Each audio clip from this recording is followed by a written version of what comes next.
Here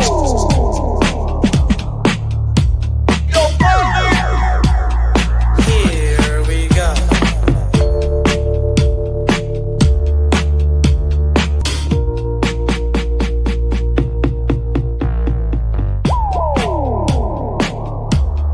Here we go. Okay, and the top of the day to all of y'all out there in the PMP familia, the PMP extended community. Great to see everybody lined up, ready to rock and roll today. We are in the same kind of mindset. I think all of us really. It's a Friday. It's Friday, fool, and I'm feeling really good. Creative Tony looks extra sprightly today with his Cal shirt on. Tony, what lid are you rocking today? I can't make out the imagery or the words. What is that? This is West Shore Lake Tahoe, buddy. West Shore Lake Tahoe. So what is that? A bear? I can't make out the art. What is that? Like I can't see that still. Is it a bear in a trash can? What is that thing? A bear getting into a trash can. Yeah, because because jackasses that rent Airbnbs or VRBOs or Verbos, or whatever the hell you call it, they want to see a bear. So they purposely leave food out or overstuff their garbage cans because, ooh, let's do it. And then let's peek through the windows and see if a bear comes. It's like, dude, because of those people. Keep that voice going. See the bear come. I like that, dude. Keep that persona going. I dig that. Angry man. Like, seriously, everybody gather around the window. Come on, seriously, let's wait for the bear. Dude, it's a black bear, dude. It's a black bear. They're black bear in Tahoe, right? Is that what you get? Black bears or brown bears, yeah. But, dude, they're the coolest creatures if you just leave them alone. They don't even hibernate anymore, dude, because there's too much food to be had. It's so depressing. You'll see bears in the winter now. When I was a kid, you never saw bears in the winter. Sorry, dude. By the way, dude, we got a whole bear motif going today. By the way, that's good mojo and particles for the Chicago Bears, who are going to be playing in freaking blizzard. Well, actually, I shouldn't say that.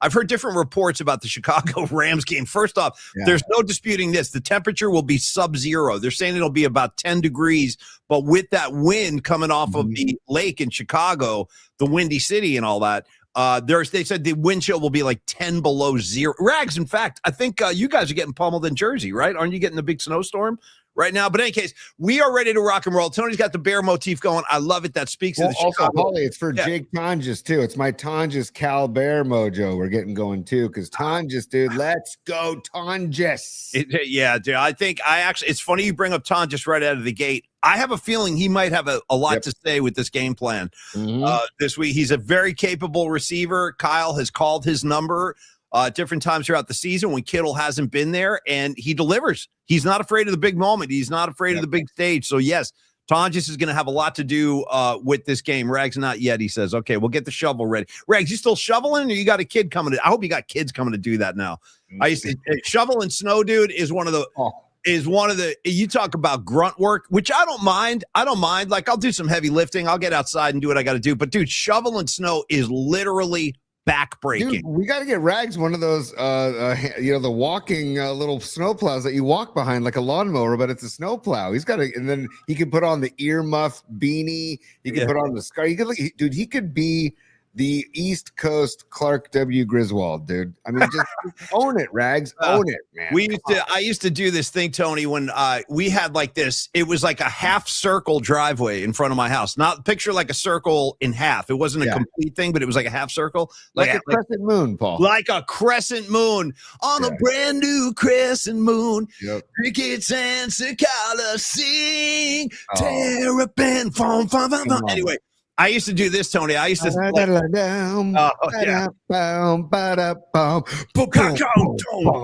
on, man. Let's go.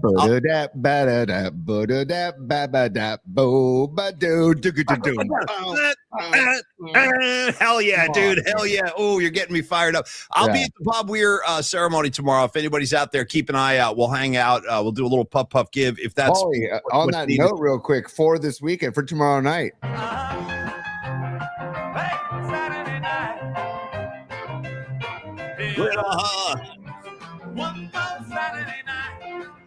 Hey! Yeah, Tony. Nice ad, brother. Nice ad. Wait, I want to hear that a couple more times today, so keep that we have the abridged version, too.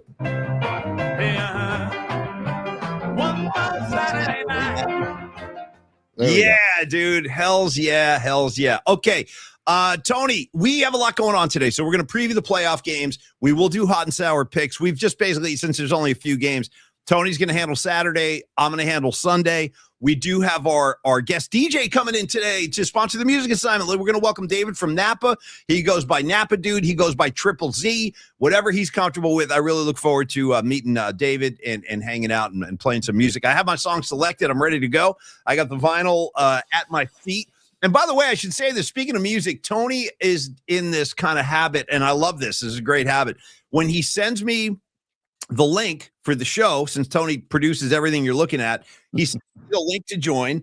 But every time he sends me the link before a show, he'll put like a lyric from a song in there, or he'll put like a quote from, Fast Times, just something to kind of set the mood for the day, which Tony, it really does wonders for me, because I'll open that up and I'll see your quote of the day and I'm like, nice, dude. So today, Tony quoted, I don't know what inspired this, maybe the Mike Reno cake we saw yesterday, but Tony listed some lyrics from the Loverboy song, Turn Me Loose, dude. Why don't you turn me loose? Check it down.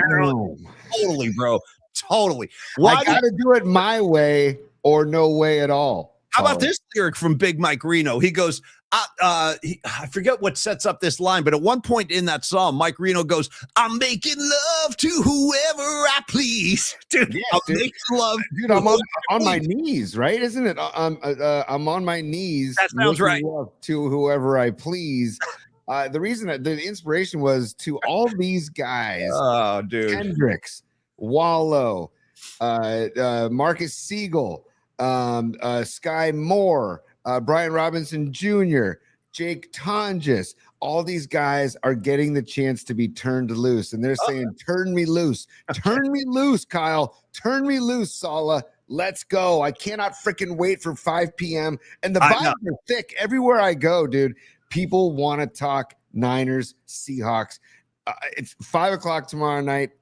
I'd love to see the TV ratings for this game, man, because they're going to be through the roof for this game. And go ahead. The spread hasn't moved from 7 points. Go ahead, people. Underestimate them. Go ahead. Go for it. Well, it's funny that the spread has not changed at all, considering the fact that Fred Warner has now been ruled out of the game. Just quick updates in case you missed that. Fred will not play this weekend. I think a lot of people expected that. I kind of started getting my hopes up when I saw him on the practice field. I'm like, you know what? If Fred's got a couple of snaps in him, dude, throw him out there. But I get it. It's not the right time. He's not ready. So, well, also, hey, to that point real quick, Paulie, Rod said yesterday, I want to reiterate, if Fred would have played, then the Seagulls would have the Seahawks would have I like that, dude. The Seagulls. Yeah. The Seagulls. Shout out Bad Company. Seagull. Anyway, Tony, go ahead. Great way, dude. Shout out to the Seagull that stole the hot dog out of my bun at the San Francisco Zoo when I was 9 years old, dude. Shout out to the Seagull that took a dump on me at Yerba Buena Park, right on me at Yerba Buena Park. Tony, so way back in the day in the 90s when I first started in radio, Bob Agnew hired me as a copywriter. I was not on the air at all. That's when I first met Tony. Tony was a producer. I was a copywriter. One thing led to another. We found ourselves in the studio doing shows. But at the beginning, I was like a regular 9-to-5 guy. So I would take a lunch break and I would just go right over to Yerba Buena Park. So beautiful over there. People are like laying out. It's like a little vacation in the middle of your workday. So I was sitting over there eating my lunch one day. Bam! Got drilled right on the shoulder. And I had to go back to the office with bird S on me. I was like, damn, this sucks. And I think I borrowed a shirt. Do you remember that kid? Great kid, too. I love this guy. His name was Kevin Aseo. Oh, dude, Aseo rules. Darren Chan is still in touch with Kevin Aseo. Good. Give Aseo my best. I love Aseo, too. He was an Indiana Hoosier, by the way. He was a big Hoosier fan. And we can talk more about that on Monday. We'll set up the national championship. But in any case, I had to borrow a shirt from him because I had bird S on me. But they say that's good luck. So I don't know. It is good luck. And I have PTSD. Every time I see Seagulls, I get a little skittish because I'm like, dude, that thing picked it right out of the bun, man. I was 9 years old. Where did this happen? San Francisco Zoo, man. I was all stoked to be at the zoo. So traumatizing for a kid. Traumatizing. Exactly, dude. So back to the Seahawks, not the Seagulls. Go ahead. I'm sorry. I was going to say that if Warner would have played, the Seahawks would have gone right at him. They would have said, you know what, Fred, you're going to play? Okay. Well, we know you're not 100%, and we'll go right at you. So I think it's an everybody wins scenario. Fred gets healthy, and then the Seahawks aren't able to go right at him. And, dude, But we're going to break down the game as we did. But if you missed Rod Brooks yesterday, I went back and rewatched a good chunk of it yesterday. Rod was in freaking tip-top form yesterday. So I highly recommend going back to our episode yesterday, episode 242. Today's 243. Shout out Dana McLemore. Shout out Eric Kendricks now. We're in 43, episode 243. And then go back there and check out Rod Brooks from yesterday. And then also the audio versions are always available on Spotify and Apple Podcasts at Polymax Particles. Couple things, dude. You dropping a Dana McLemore on me at the beginning of the show is fantastic. I mean, the more Dana McLemore talk, the better off we're all going to be. Other great Danas of all time. I got to go to early hip hop voice. I think he was a New York City guy. Really unique style. Do you remember that rapper named Dana Dane? Do you remember Dana Dane? Wow, I haven't heard that reference in ages. Wow. Had that track. It was about a trans guy, dude. Way back in the day, it was called Cind. Dude, now that I think about it, dude, the name of the track, Tony, Cinderfella. Dude, Cinderfella. And Dine. He used to rap like that. Dine. Dude, Cinderfella. Try that one. Escobar checking in. He knows Dana Dane. He's checking in, giving Dana Dane some Me love. and you, Escobar. Me and you, brother. Cinderfella, bro. All day long with Cinderfella. Okay. Hey, Paulie, can I do well, hold on a second. Just again. One more Saturday night. Yeah. And then It's business. Okay. Hey, I just want to set up the show real quick. We're going to do a Tony's Top 3 today. We're going to have David Basham come on, a.k.a. Napa Dude. He's the musical assignment sponsor. And on that note, he says it's the era between 1980 and 1985. There's going to be a 49ers tie-in, but also he gave us 4 bands yesterday, and he emailed back apologizing because he said he was driving when he was sending his previous earlier email with 4 bands. The 4 bands being The Police, U2, Springsteen, and Genesis. Well, he says there is a 5th band, and you can amend your pick if you'd like, or keep your pick if you'd like. But the 5th musician or band is Prince. This will be the 5th between 1980 and 1985. Pick one song from any of those artists between 1980 and 1985. That is the musical ass for this Friday, January 16th, 2026, Paulie. Okay, and I'm going to take about 3, 4, 5 steps back because you and I get distracted. So all you got to do is hold up a shiny object in front of either one of us. We're like, oh, what's that? I'm like, dude, we're just off the track. But I wanted to say way back when, about 5, 6 minutes ago, you said you were talking about the spread and how it hasn't changed. And I said, I'm surprised because I want to finish that thought, dude. That is surprising that Vegas views this game the same way, considering Fred Warner is ruled out, and Sam Darnold now with this oblique injury listed as questionable. He's going to play. Sam Darnold, I would be shocked if Sam Darnold's not on the field. He'll play.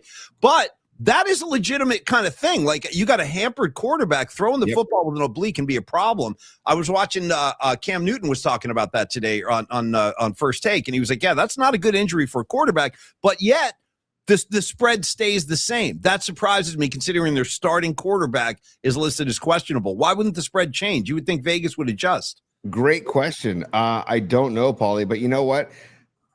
Darnold is not known for his mobility. And now if he's dealing with some oblique issue, now we know he's going to be camped out in the pocket.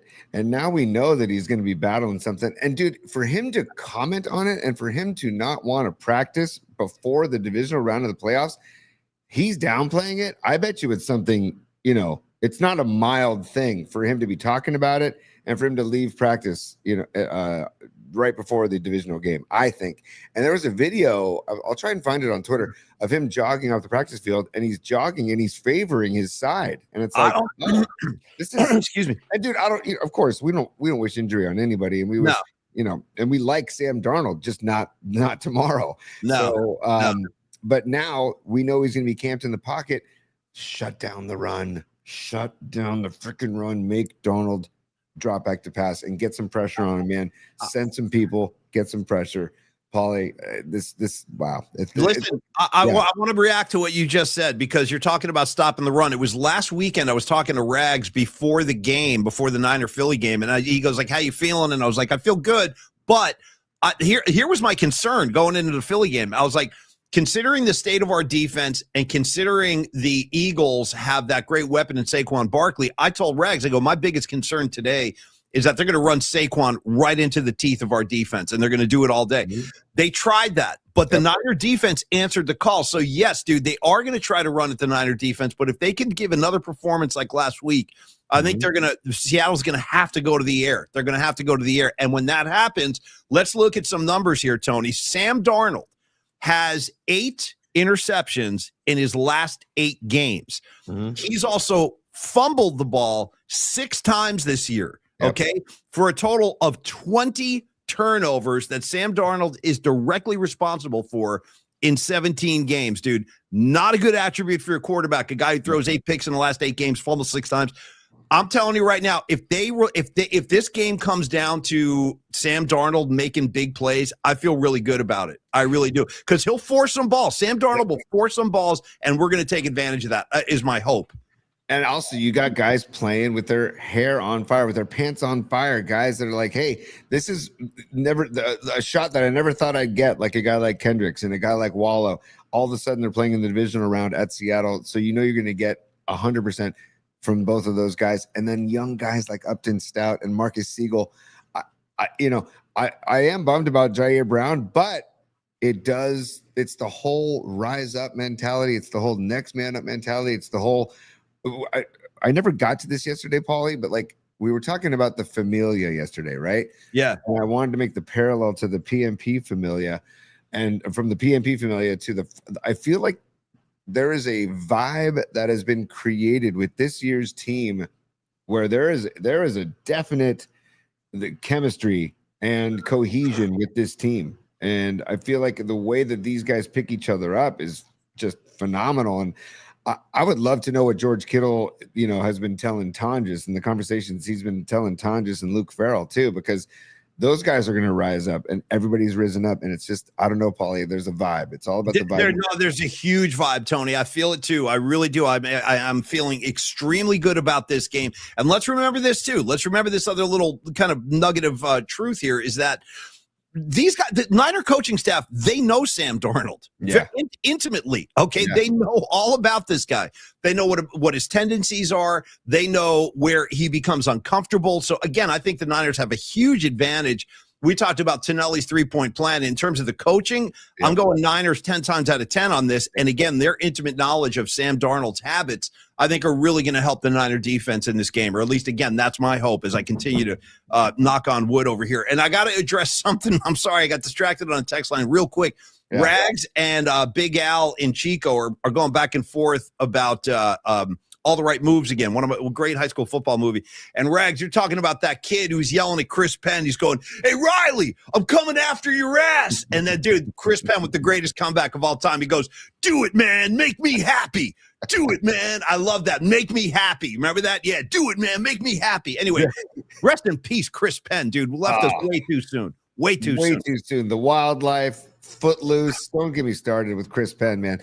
By the way, I got to give Big Al and Chico some love. I saw this comment on the chat, and I just got to play it for him, so stand by. If you need a beer, grab a beer. Hey, Boach. Old Boach. Yeah. He just said on the chat, if you need a beer, grab a beer. So I just played it for him. Boachy checking in on the show. And by the way, Paulie, just a reminder about our show. Okay. The rules are, there ain't no rules. Nah. That's all. That's all. Not around here. No, Tony and I are not the law-abiding, rule-abiding kind of people, and I think that's part of the appeal, I hope. Anyway, here's what I want to do, Tony. We have a lot to get to, and I do want to make sure we're ready to rock and roll with David from Napa. So here's the question.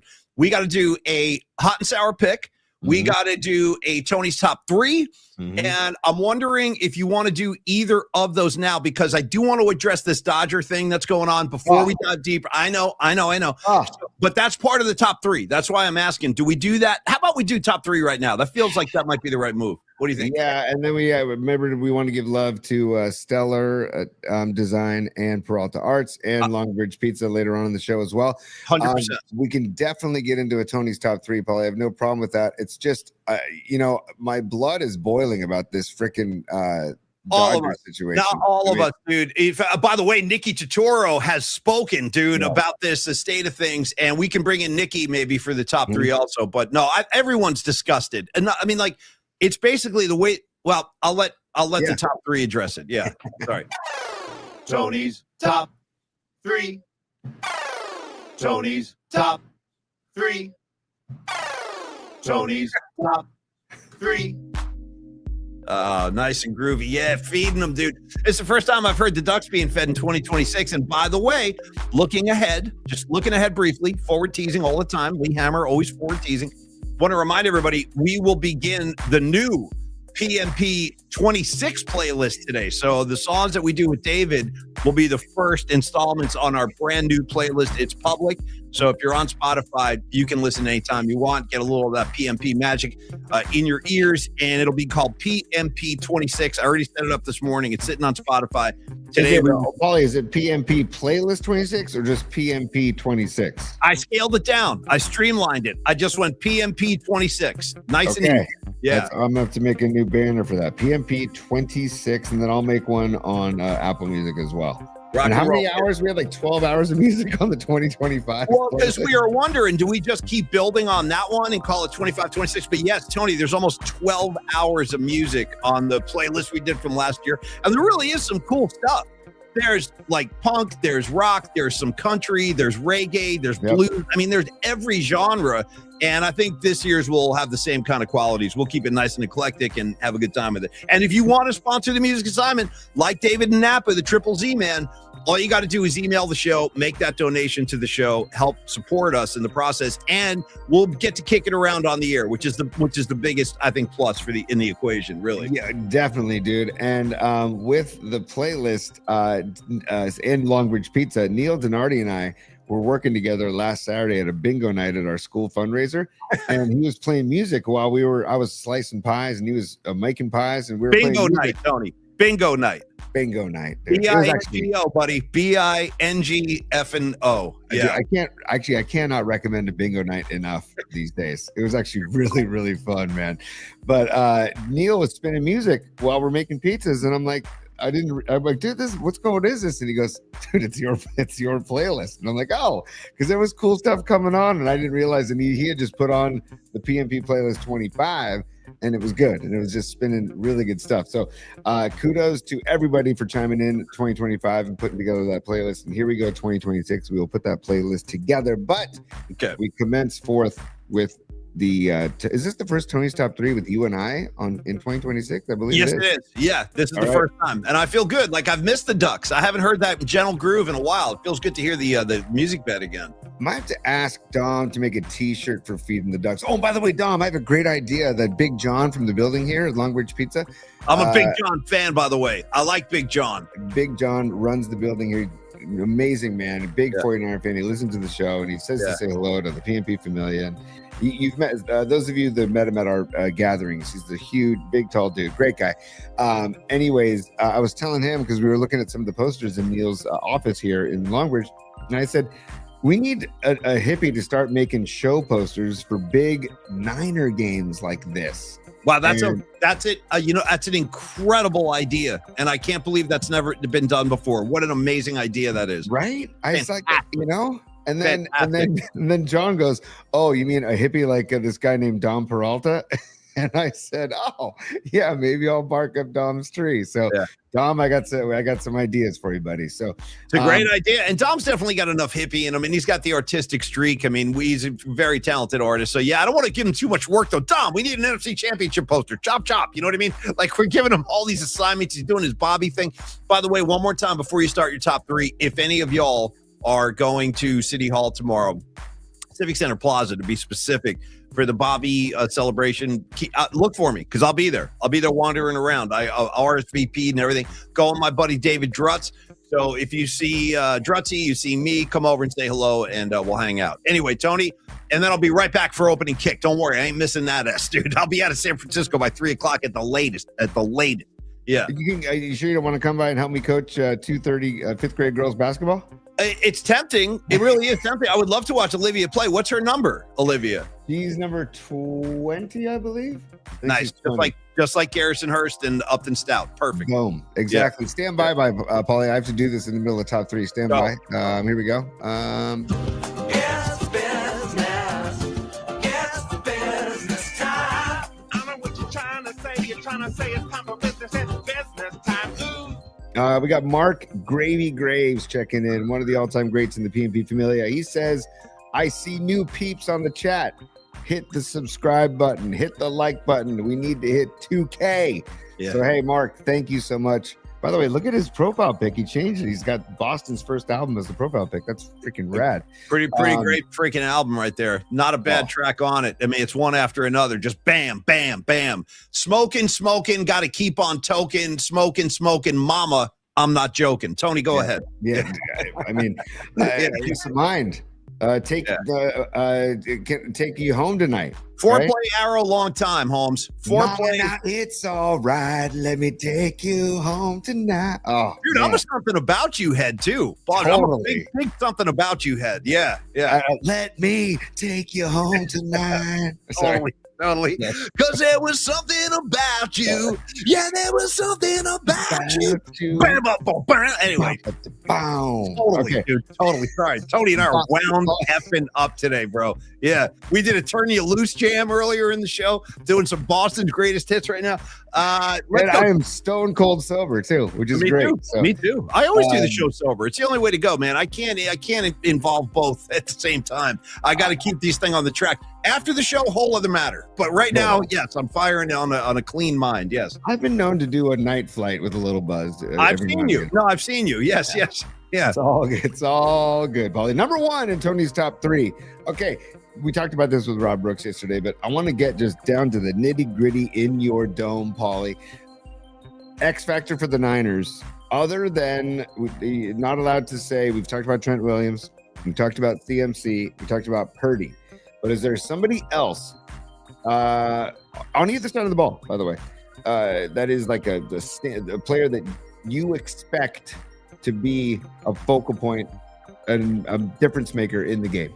I love the question. I want to say two quick things, Tony, before I answer that. And I like that question a lot. I want to go back to your daughter. Sorry, dude, I'm all over the place. I want to go back to your daughter, Olivia's number 20, because I should have said, I said Garrison Hurst. I said Upton Stout. You could even throw Derek LaVille on the pile. We talked about that the other day, unsung. But more importantly, same sport now, you should tell her that number 20 was Chris Mullins' number at St. John's. He wore number 20, Big East Player of the Year, first round draft pick, all that kind of stuff. So just tell her Chris Mullen, when he was shooting baskets in the Big East for St. John's, he wore number 20. All right, okay, that's one thing. Number two, only because you did a little preemptive thing about we do need more subscribers. We do need more likes. Please help us out. It's going to help the show grow. It's going to benefit all of us in the long run. Trust me. I wanted to say I saw a new name up there I hadn't seen before. Tony, the guy's name, Phantom Blot 0000. And what he said was, guys, we need more Blue Oyster Cult.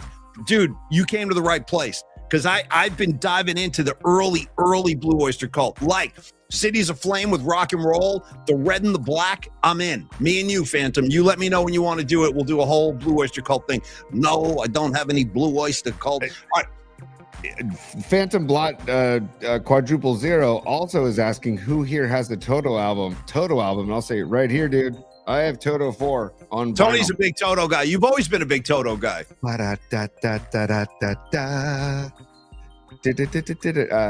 the rains down in Africa, dude. Blah, blah, blah, blah, blah, blah, blah. I'm a big fan of Hold the Line, dude. That tune rocks right there. Hold the line. Yeah. Oh, dude, come on. And there's also, I'm blanking on the name of the song. It's a great jam. It's got a great outro jam. Aaron Cass knows Hold the Line. Patty from Napa. I have several Toto albums. I have several. Good. Of course you do. All right, Tony, let me answer your your top three question. Yeah, all right. Go. Which Niner outside of, what was it, CMC and Brock Purdy? Is that what you said? No, I said, and first of all, Rosanna, by the way, the outro jam of Rosanna by Toto. Check it out. All the way, but you get it in dead Rosanna. Sorry. No, you don't be sorry. I love this. Okay, what's the question? Sorry, man. I'm all over the place. Your X factor, and it can't be McCaffrey, Trent Williams, or Brock Purdy. It's got to be somebody that you think is going to be a focal point for the Niners to get the victory in Seattle. I'm gonna go with Jake Tonjes. I think we talked about him earlier in the show. I think Jake Tonjes, yes, all about the Cal Bears. I like the Cal Bears too, man. I got a real soft spot for the Cal Bears. So I think Tonjes will have a lot to do with this game plan. He's going to be, they're going to need him blocking on running plays. And when he goes out and he sheds a block and gets out in an open space, dude, he can play. He can handle it. So that's my secret weapon of the day, Jake Tonjes. I expect him to factor into this offensive game plan. blocking Beautiful. and receiving. Yeah. Beautiful. And Paul, remember the soundbite, let Dice drink his juice, right? Let Dice drink his juice, okay? I got Okay. there. Hey, Tony, free the thumb drive, dude. Free it. I got it on one of these days. I'm going to empty the goddamn thumb drive, and we're all going to, sorry about that, Kron, but I'm going to empty the thumb drive, and we're gonna get back to where we need to be. That's on me. That's all on me. And I don't really have any way to defend myself, but it's coming. And so hashtag free the thumb drive. You'll get Dice drinking his juice soon. Hashtag free the thumb drive. Let Dice drink his juice. I'm going to set let Kyle be the juice. I think Juszczyk is going to be a factor Yes. tomorrow night as well. Great. So, and I think I just saw a couple comments saying juice as well. So I think Aaron Kask, follower 795. They're both saying Captain Leisure. Say, what's up, Captain Leisure? How you doing, brother? I owe you a phone call. By the way, Captain Leisure and I are going to see Gary Clark Jr. in a couple weeks. Can't freaking wait for that at the Guild Theater. But yeah, juice, dude, juice. Because I feel like sometimes our defenses forget about his pass catching abilities and his yak. Dude, his ability to catch the ball in the flat and do some damage like he did last week, just burying himself into that DB. I forget his name. His number He just 32. put his helmet right into his chest. It was beautiful. Yeah. Kyle I love these Ivy League guys that are badass football players. Like, they're out there. Do you remember the guy? The Niners had a tight end named Eric Johnson, who was from Yale. Pretty good player too, Eric Johnson. And he went on to marry Jessica Simpson. Remember that? Right. Mhm. I think, are they still together? I think they might be. That's a good question, man. But anyway, my point is Kyle Juszczyk is a Harvard guy, and I love these Ivy League boys that find their way into the NFL. It's pretty wild, man. I don't know how those guys do that. Keep up an Ivy League GPA and play football. Like, how is that even possible? Well, it's like going to Cal. It's like going to Cal or Stanford and doing that. That academic structure that you have at Cal and Stanford is not like going to University of Miami, dude. Let's just call it what it is. It's not like going to Alabama or LSU. Stanford and Cal are like Yale, where you got to show up to class. You got to do the work, man. But Paulie, Eric Johnson, and Jessica, what was her last name again? Simpson. That's right. They split up after 10 years. They split up this year, it looks like. So, all right. Hey, listen, 10, that's a pretty good run. You know what I mean? Like, I'm just being honest. The way it's going these days, most marriages, I'd say probably half of them don't work. Ultimately, so 10 years, not bad, not a bad run. Paulie, I just dedicate this to Eric Johnson and actually to Jessica Simpson too. We would all like to be able to live an uncluttered life, a simple life, a good life. There you go. Me and you, Jerry. Well, by the way, but let me just remind everybody, Garcia himself, Jerry Garcia, he was married 3 times, 3 different times. I mean, what are you going to do? You know what I mean? I'll see you in 6 months. I'm going on tour. Like, that ain't going to work for most people. Yeah. It is what it is. But my point being, I think Juszczyk, sometimes defenses they don't forget about him, but I think that he can get a little lost when they're focusing on the other people. And so I think he'll play a prominent role as well. Moving on, Paulie, to number 2 in Tony's top 3. And this is more, I don't want to spend too much time on this because I love the vibe we have going on the show today. Yeah. But I do think we need to acknowledge it. And I do think we need to crap all over it for momentarily.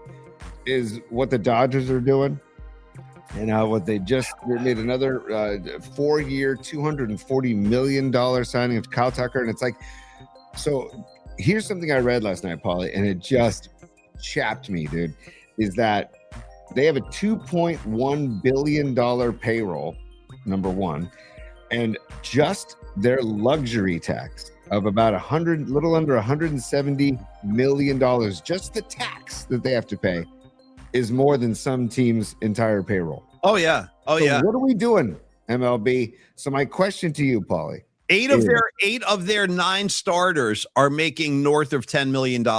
It's disgusting. Think about that. So they have 8 of their 9 on the field that earn, 8-figure salaries. 8-figure. The thing that bothers me about this, and again, I guess it's hard. This is a hard situation because, the Warriors were doing the same thing. Joe Lacob was like, I don't care. I'll spare no expense. All the penalties he had to pay over the years, getting guys like Kevin Durant to come in, even DeMarcus Cousins at that point. I mean, they didn't throw the Brinks truck at him, but he got penalized so many times, and we were all for it. We were like, you know what? Buy what you got to buy. Get Kevin Durant in here. So it's essentially what the Dodgers are doing. But the problem I have with this is there's nobody. It's just very easy to see that no one's going to beat the Dodgers next year. Like, Right. barring any kind of unforeseen, injury plague that bites that team, they're just too good. They have too much. Like, why bother playing the season at all? Now, I don't know the way out of this, Tony. What is the road to a more balanced MLB? A stoppage? Is that what's going to happen? Okay, dude, that was my question for number 2 of Tony's top 3. Do you think this is heading to a work stoppage in MLB? I think it's likely. Yes, Yeah, I me think too. it's likely, and I think that's going to be a really, really bad situation for MLB because the fans. I mean, I still maintain having, I'm as old as I am. I've been watching baseball since the 70s, and I still think that baseball never fully recovered from the 94 strike. They really didn't. Like, some Right. fans came back. If you love the game, you love the game. But it never returned to being like, quote, America's pastime or the sport that, like, it's just considered too slow now for this age that we live in.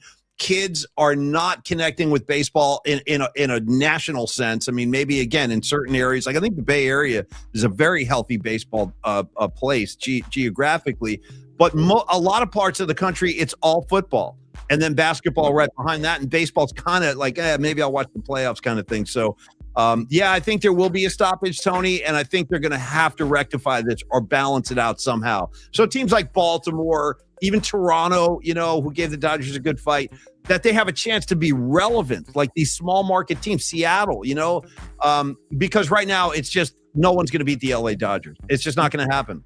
No, and also it's like baseball. You're shooting yourself in the foot without like adding a salary cap as soon as possible because you have right now. The interest in MLB after that World Series, I think, is pretty good. It's not in the tank right now, but with this kind of stuff in the off season, where you're basically, it's the Dodgers and their payroll, and I mean the Yankees and Mets are up there too, but And Boston, and Red Sox, Boston, yeah. right? But like, there has to be some sort of parameters put in place, some restrictions, it's got to be regulated at some point where there has to be a salary cap or something, because this is ridiculous. Yeah. This is absurdity. And Bo Bichette, I just saw, who was that? Was that Mark Gravy? He I saw signed your with the comment, Mets. Gravy. Yeah. Bo Bichette with the Mets now too, $42 million a year. Like, this is insanity. And Kyle Tucker, he's good. He's a good player. Is he 4 years, $240 million good? I mean, it just blows my mind, man. So it makes me really angry, but it's time, right? Like, it's time for a salary cap, Paulie, and it's going to end. I think it's going to go to a work stoppage, dude. Which just me sucks. too. And then baseball is going to really find themselves in a very rough situation, because I think a lot of people are just going to throw their hands up and be like, "F baseball." These guys are making that much money and they're unhappy. That's what you're going to hear from the fans. It's going to be a messy thing, and I do not look forward to that at all. All right, Well, you know what I say, Paulie? Go to college baseball. Go to minor league baseball. Go support. Whoa, dude! Timeout! I just got an alert. Okay. This is not good news. Oh, The Texans have ruled out Nico Collins for because of concussion for Sunday's game, dude. oh boy. Okay. That's a big loss for the Texans right there. My goodness, dude. Wow. That'll change the spread, I would assume. Well, I'll tell you what. Let's do this. Let's finish your top 3, and then we'll do hot and sour real quick, and then we'll bring in David from Napa. Yeah. So number 3, and then we've got a couple supers to get to as well, Paulie. Okay, Thank no you guys for being supers.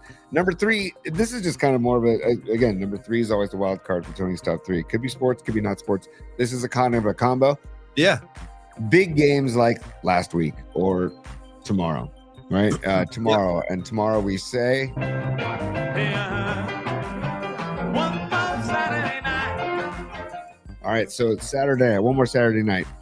We got sprinkled the Bob Weir particles all over. I love that you're doing that, dude. I'd make it every time you're playing that, dude. It's like lifting me a little bit. I love that. Yeah. Good. Another Saturday night. Yeah. Come on.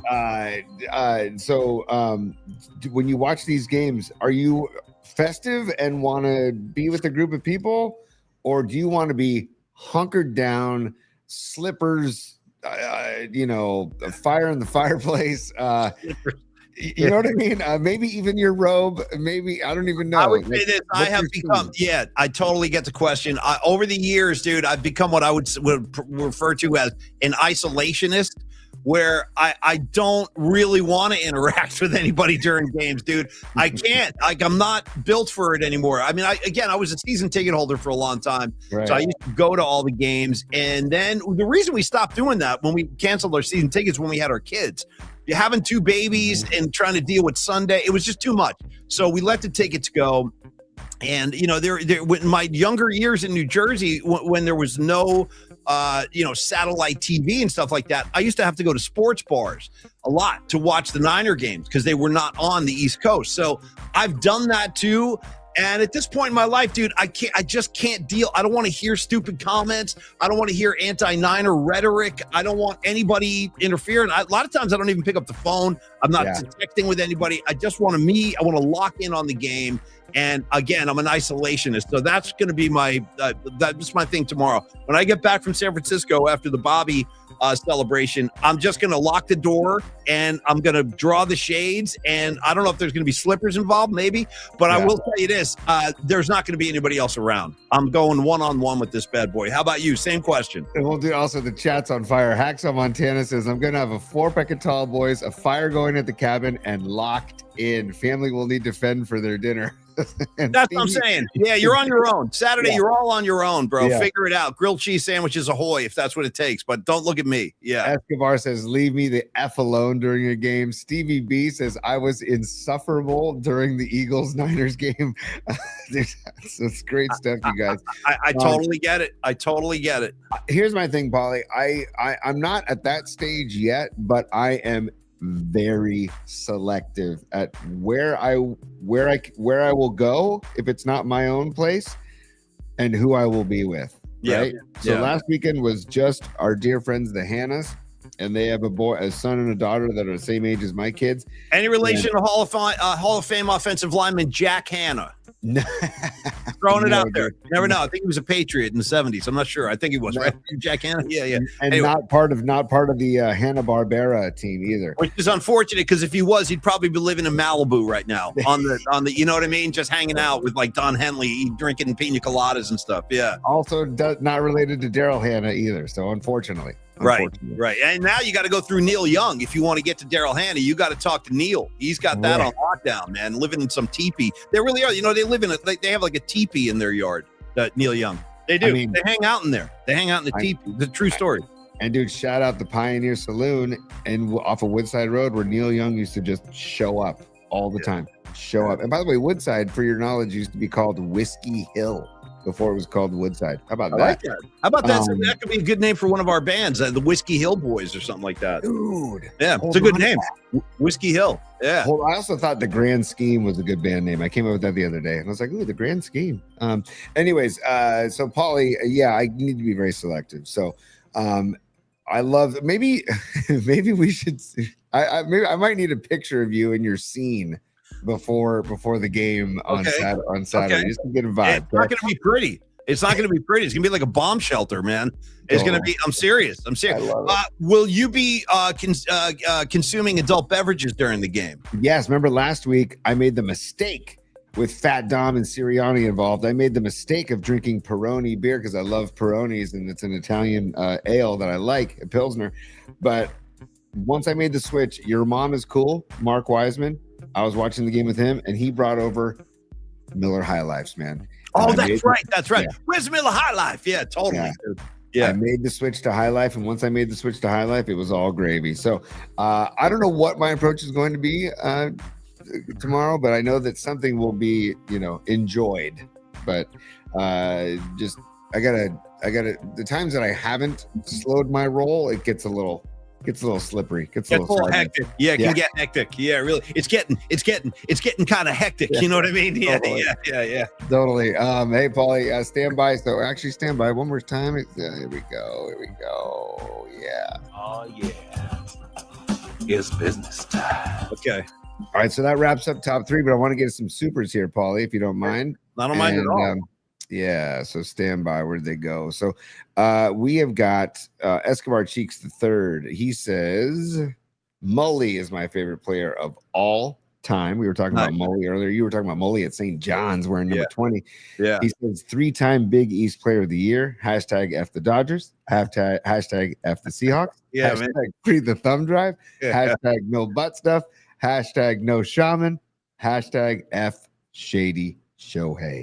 Dude, F Shady Shohei into oblivion. He's probably loading up on all of his performance enhancing supplements that he enjoys, and see if he can get one of his other best friends jailed during this offseason. Thank you, Escobar. Thank you, Cheeks. I appreciate it. And yes, to all your hashtags, 100%. And Escobar chiming in one more time as a super. He says, and thank you for the double super. He says, I'm going to say the wide receivers will be an X factor on Saturday. He says, and then he says, hashtag be meat curious, hashtag Niner take over Seattle, hashtag F that gum chewing POS. Yeah, that's Pete Carroll. Yeah. Who's doing the 12th man? I know. And then hashtag original 12th man is Texas A&M. Oh, he's true about that too. Yeah, so great call, Escobar. And yes, dude, Pete Carroll. And by the way, hey, Seattle, careful. You're putting Niner blood up there to raise the 12th man flag, by the way. Just a reminder that Carroll was a Niner before he was a Seahawk. So shout out to Pearl Jam blood, Tony. Okay. And blood. Okay. Let's get some sorry, Paulie. Sorry. We don't need no stinging badges as a super. He says, give us the thumb drive sung to give us the thumb. Give us the thumb. Dude. What drive would you like? Yeah. Give us the thumb. Give us the thumb. What drive would you like? It's coming, guys. It's coming. I promise it's coming. It's over there. I got it sitting right over there. I can see it with my own eyes right now. Okay. Still got to go, dude. Paulie, it's Patty from Napa. She says she's joining in the supers, and she says LFG Niners, good vibes only. Exactly, Patty. That's why we only spent like a minute or two on the Dodgers nonsense, because we're going to keep the vibes strong here today. So good vibes, Patty. Thank you for the super. And then we got our man. Oh, you know what? Because he's a super. Why the F not, Paulie? Why? Let's stop messing around here. If we have Carlos De La Fuente, Los D as a super, I feel like we should recognize him with a little, just a little bit of give us the los, if you don't mind. Give us the los. Give us the los. Give us the los. Give us the los. Give us the los. Give us the los. What load would you like?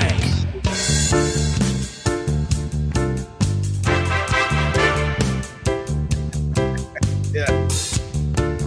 Give us the los. Give us the los. There we go. All right. Wow. Yeah. Yeah, it's got a killer jam. That a lot of good hooks. A lot of good hooks in that one, H-Back. Well done, bro. Well done. Yeah. H-Back, great job. You read Low Steez too. He says, God, how I miss going to the stick for a night game, watching Tom O'Malley, RIP Valenzuela, and the vibes of an old school Giants-Dodgers game. Hashtag F Mike Marshall. Hashtag Lasorda kisses. Hashtag 53-degree wind chill. Hashtag $3 bills. I'm going to add a hashtag to that. Hashtag carnation malts. Hashtag and also hashtag napkins and hot dog wrappers blowing all over the field on a windy night. It can't just blowing right across the mound. Garbage. You know what I mean? Litter. Just because you couldn't get. Sometimes there'd be like little mini like cyclones going on out near the outfield. Yeah, I miss Candlestick too, Los, badly. In fact, I don't want to get into a whole thing because it's going to take up too much time. But all this talk about injuries and the power plant and the electrical currents that are so close to the Niner practice field. Tony and I came to a decision last night. Listen, this is final. Somebody needs to tell Jed York, we've made a decision. It's time to bring the Niners back to San Francisco. It's time. It's time. Yeah. We tried it. We went down there. We did it. We did your thing and all that. And it's been one thing after another. The seats are too hot. The traffic sucks. Getting in and out sucks.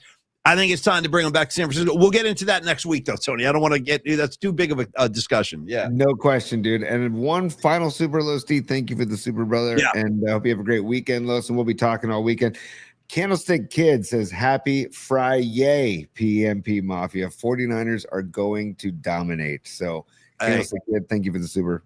I'm with the Candlestick Kid. I feel really confident, too. All right, Tony, can we do a long bridge spot? And then A speed. I'm talking speed, hot and sour, bro. Speed. Let's get it done in like you get a minute, I get a minute, done, and then we'll go to the music assignment. Fine, done. Okay. Go. Okay. So Longbridge Pizza, the perfect place to be. This, by the way, Golden State Warriors, another nice win last night, taking care of the Knicks. I didn't really get into that, and the Sharks, dude. I just want to shout out the San Jose Sharks while I'm in the oven. I got so lucky yesterday. I was watching Sharks Capitals. I happened to turn on the game during the second period. Sharks scored all three of their goals like in a 4.5 minute window of time. It was like goal, goal, goal, Sharks win. So another nice win for the Sharks on the road. They're in Detroit today. Warriors are off tonight, but a nice 126-113 win over the Knicks last night. Charlotte coming to town on Saturday. So we will get there, right? Listen, Warriors are playing good basketball. 23-19 overall, 4 games over 500. I like what I'm seeing. Anyway, the reason I bring all that up is because if you're going to the Warriors Charlotte game tomorrow night, you know what to do. You know the plan. It's a two-step hit. Mike Damone has a 5-point plan. Paulie Mack has a 2-step plan. 1, get to Longbridge. 2, walk down the street to the Warrior game. That's all it is. Nice and easy for everybody. And after I'm talking, enjoy one of the greatest meals you're going to have. You can work off all those calories by just walking down to Chase Center. Great exercise, getting that walk in. You're burning calories. You're burning lean tissue. It's good for your head. And join the Vibe Tribe. You'll see why we sing the praises of Steven so often, of Andre, the whole gang of these guys down there. It's just a great vibe when you walk in there. Hence the Vibe Tribe. That's kind of the Polymac Particle handle for those guys. They have their Vibe Tribe. We have our PMP Mafia, the PMP Familia. We're all kind of coexisting together. And then Neil Denardi, man, the guy behind the whole movement down there. I cannot say enough good things about him as a human being. We hung out with him. We went to go see Primus with him a couple of weeks ago. Great night out with Neil. And I told Neil, dude, before, I don't want to mention any names, but we were eating pizza in Berkeley. And I was like, you know what? I'm not falling for this. This isn't moving me in one way or another. Remember, we had all those pizzas on the table. And I told Neil, I'm like, Neil, this stuff ain't even close to what you're doing. I mean, I'm just letting you know. That's my perception, and I'm a tough critic when it comes to pizza, and I have given the stamp of approval, my endorsement of Longbridge Pizza, and I know you guys are going to agree. Believe me, guys like me and Stevie B, former New Jersey guys who used to eat pizza all the time, this is legit. Longbridge Pizza is effing legit. Try the sourdough crust. You're never going to want to go back. Tony, I'll let you take it from there, but thank you for all you do, Longbridge Pizza. Thank you, Neil Denardi, and go Niners, bro. We'll see you soon. One of our members of the PMP Familia, Rising Wolf, was at Longbridge Pizza last night. Went to Longbridge before the Warriors-Knicks game. Nice win, Dubs, like you said. And Rising Wolf was there to get his pizza and beer on before walking over to Chase Center. And Paulie, also, Neil Denardi was doing a pop-up. He does pop-ups all over the peninsula. And he drives a pizza wagon. Dude, he's driving a pizza wagon. He was up in the North Bay again last week. He sent me a photo. He's like, drives the pizza wagon. He was at Bear Bottle Brewery in Glen Park last night. He's for hire. If you want to do catering, if you want him to cater a private event, he will show up to wherever your event is happening, and he will make the best pizza you've ever had on the West Coast. And people will want to know, where is this coming from? What is this? How do I get more of this? You can longbridgepizza.com. You can get in touch with Neil Denardi if you want to hire him for private catering. Also, I haven't done this in a long time before we get to Hot and Sour and to Napa Dude, a.k.a. David Basham, for the musical assignment.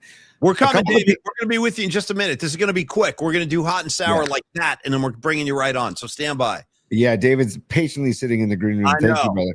I know. But a couple of pizzas that we haven't really talked about, dude. We talked about the Sophia pizza, right? I've talked to you about the Sophia, but there's the Nico pie, named after... that was my early favorite. I was a Nico pie guy before he invented the Polymac particle pie.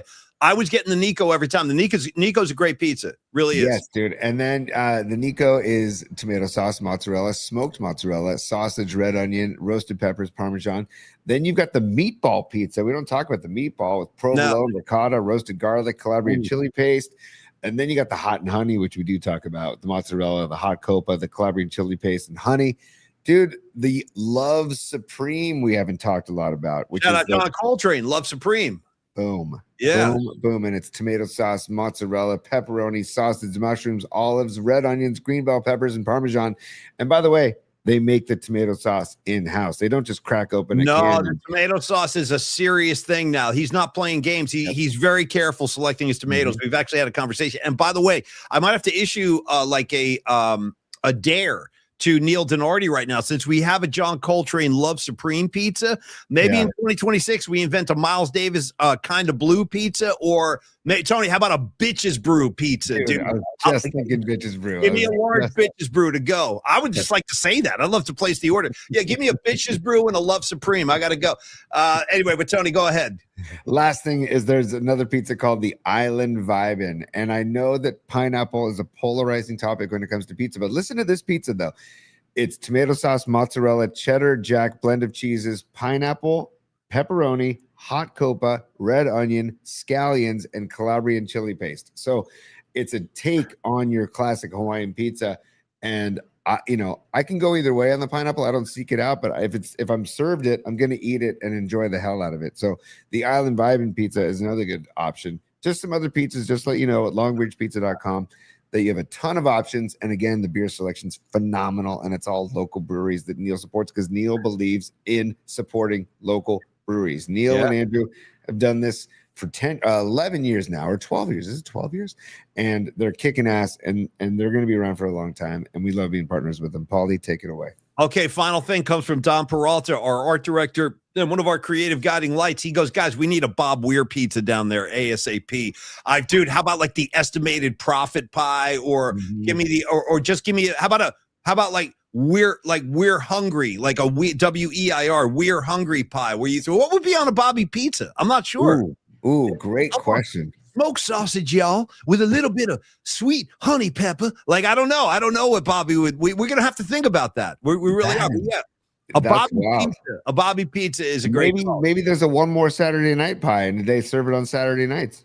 Maybe it's a hell in a bucket pie. Maybe how about a black throated pie? How about a black throated pie? How about a Mexicali pie? A big river pizza? Anyway, we'll talk about it. Thank you. Great idea by Don Peralta. Okay, Tony, here we go. Get me out of the oven, because it's time for Speed Hot and Sour. You may or may not play the opening song. If it's up to you, I don't care. The clock's ticking.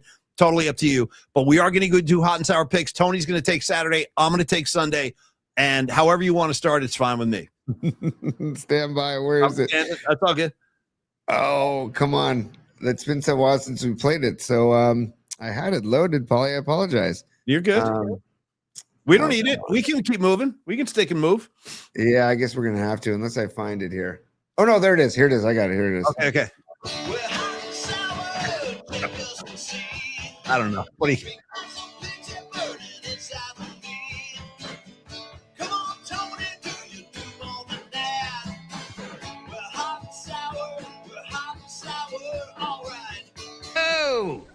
Yeah.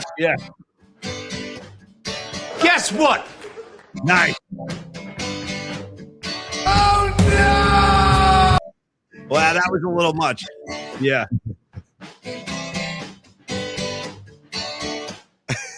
No, the Aussie one didn't work, but everything else was money, Tony. Everything else was money. Okay, Speed, Hot and Sour picks. They're coming at you fast and furious. Tony, you take Saturday. You're on the clock. Ready, set, go. And by the way, I'll give you the spreads. Let's get to make sure we got the updated Vegas spreads. I got them in front of me right now. Tony, stand by. The Bills at Denver. No, that hasn't changed. Broncos are still giving 1.5. Tony, go. I'm going to start with the Niners. I'm going to go work backwards on the day. I think everybody knows how I feel and how we feel. You just take the points and you take the Niners. You take 7 freaking points and you take the Niners. I still can't believe it's 7 points. I'm stunned. Yeah. I really, but it goes to show you, outside of the Bay Area, that people just pay attention to the surface. You know, they're not doing their homework, Paulie. They're not listening to Rod Brooks yesterday break it down. They're not watching Trent Williams move 3 people at one time. They're not watching Ricky Pearsall get separation if he plays. Oh, there's a clip we got to play before the end of the show of Rod Brooks, Dante Whitner, and Patrick Willis talking about that exact thing. So I'm saying, and if you want to get like crazy, if you got some extra dough around, I would say take the Niners money line, and it's plus 290. So if you bet $100, you win 290. That's what I'm saying. That's how I feel about this game. And it's just something about the vibe of the team and about the everybody rising up for each other. And there's I don't know, man. Darnold's due. Let's just put it that way. And we like Darnold, but Darnold is due. He hasn't had a turnover against the Niners in both games this year, and he has 20 turnovers on the season. So I'm guessing that he's going to have at least one, if not two, turnovers on tomorrow night. And Paulie, on that note, if you don't mind, so stand by. Saturday night. One more Saturday night. Damn. Yeah. Saturday night. Okay. Yeah. And just because we're doing speed brick, we're doing speed hot and sour. By the way, speed brick, shout out to JT the Brick, one of our favorites, man. Speed brick, dude. Yeah, we're doing speed brick. That's right. So let me give you the updated spread. I just want to make sure Vegas hasn't changed anything. Tony, stand by. I just gave it to you. My bad. 1.5. Excuse me. Sorry. Yes. As much as I want the Bills to win, my heart is with Buffalo, but I feel like Denver at home, and it's only 1.5 points. So I feel like it's not enough points to take Buffalo. Just plus 1.5. If the spread it's 1.5, right? So probably is that what you said? Correct. Yes. Yeah. I don't think it's a big enough spread. I think I got to go with Denver here minus 1.5. I think the game's going to be tight, but I think the home field advantage, I think the rest for Denver, and I think Buffalo's banged up, man. And I want Buffalo to win the game. So I hope I'm wrong here, but I'm taking, especially for Dr. Matt Young's case, because he's a huge Bills fan. So I hope I'm wrong, but I'm Broncos minus 1.5, Paulie. I think your picks are pretty spot on. And by the way, only because you said I feel about 6 or 7 times during that whole breakdown, let me throw this out there. Greatest feel songs of all time. Here they come. 1, Feel Like a Stranger, Grateful Dead, Bob Weir. Number 2, I'm going Feeling That Way by Journey, old school Journey. Feeling That Way. Great track. And then, Tony, I think this is Ambrosia. Okay. I think I'm going to come at you with some Ambrosia. Not to be confused with Ambrosia, the food, just Ambrosia, the band. No, I'm talking about the band now. We're talking musical Ambrosia. I think they had a track called That's How Much I Feel for You, Baby. How much I feel. It was like a 70s ballad thing. You remember that one, T? Of course I do, dude. Okay. And then to add to your feeling, of course, more than a feeling, Boston, Mark Gravy Graves' profile pick is the Boston album, More Than a Feeling, which is a beautiful, beautiful tune. And then we got to go to Boogie Nights and Dirk Diggler and feel my Why don't heat. you give it to me right now, just for my own? I just have I know I have the other. You got the touch, you got the power. I don't have feel my heat. By the way, while it's become fashionable, if not chic and trendy, to just beat up on Paulie Mack now about me holding the thumb drive hostage, let me just say this. I told Tony and I bet you've forgotten all about this, and I wouldn't blame you because there's a lot going on that night, but at Primus, at one point, I just randomly looked over at Tony, and I go, yo, T, you know what we need on the soundboard? And you were like, yeah. And you made a note of it and everything. Is John Goodman. Yes. No. Take 2. Not John Goodman. No. Gene Wilder, yes. Yelling at the kid and the uncle at the end. You get nothing. And then when he drops a good day, sir. Good day, sir. I want that good day, sir. We can play that at the end of the show. So anyway, beat up Tony too. If you're going to beat Paulie Mack in the thumb drive, give Tony a couple of air slaps as well. Okay. I just stand by. Probably and I know that David Basham's waiting in the wings. I know we're killing this kid. I know, David. I'm so sorry. Yeah. You asked for it. You're going to get it, and we're going to enjoy it together. Everybody join us. Yeah, dude. That's me and you. 100% me and you. I'm on axe. You're taking care of vocals. That's us right there. Here we go. John C. Reilly, Mark Wahlberg. Yep. By the way, start practicing that. We're going to do that at Brisbane Inn on March 20th. That'll be our opening night. Before the Bobby set, we'll give you a quick feel your heat tease. Okay, Tony, speed picks, and then right to my man David. I'm so sorry I've been waiting so long. All right, here it comes. Tony, Sunday's matchups. You got the Texans at the New England Patriots. That's a 12 noon kick. The spread is the Patriots are giving 3. Now, you just gave the injury update with the Houston Texans. Ooh. I'll say, you know what? I think the Patriots are going to win the game. I think they'll find a way to win on their own field. It's going to be a madhouse up there in Foxborough. But it would not surprise me if Houston finds a way to maybe pull off some kind of miraculous upset. And, Vegas, it's funny. Vegas sees Houston as less of an underdog than they see the 49ers, which is crazy to me. That's It's crazy nuts. to me. But Nuts.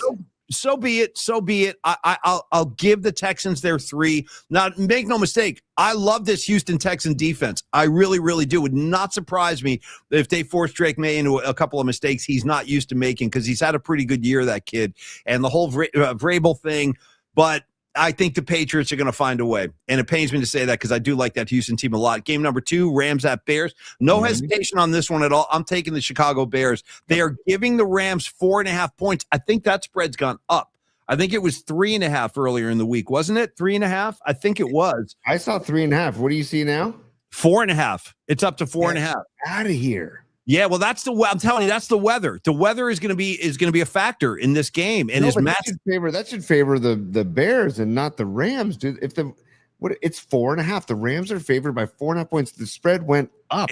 It's crazy. I'm taking the Bears. Gone down with the weather. It should have gone down. That's your wild, point. Man. You're 100% correct. You're right. It is kind of surprising, but you know what? I'll take it. I'm going to take it and run. I'm taking the 4.5. Chicago Bears are going to beat the Rams, and then, like Kruger said, Kruger will talk to Kruger in Chicago next week. As he said, he goes, Tony, can't make it today, but I'll call you from Chicago. He's already game planning. So there you go. Bears, Patriots, Broncos, and Niners. Those are our hot and sour picks for this week. Thank you very much, Tony.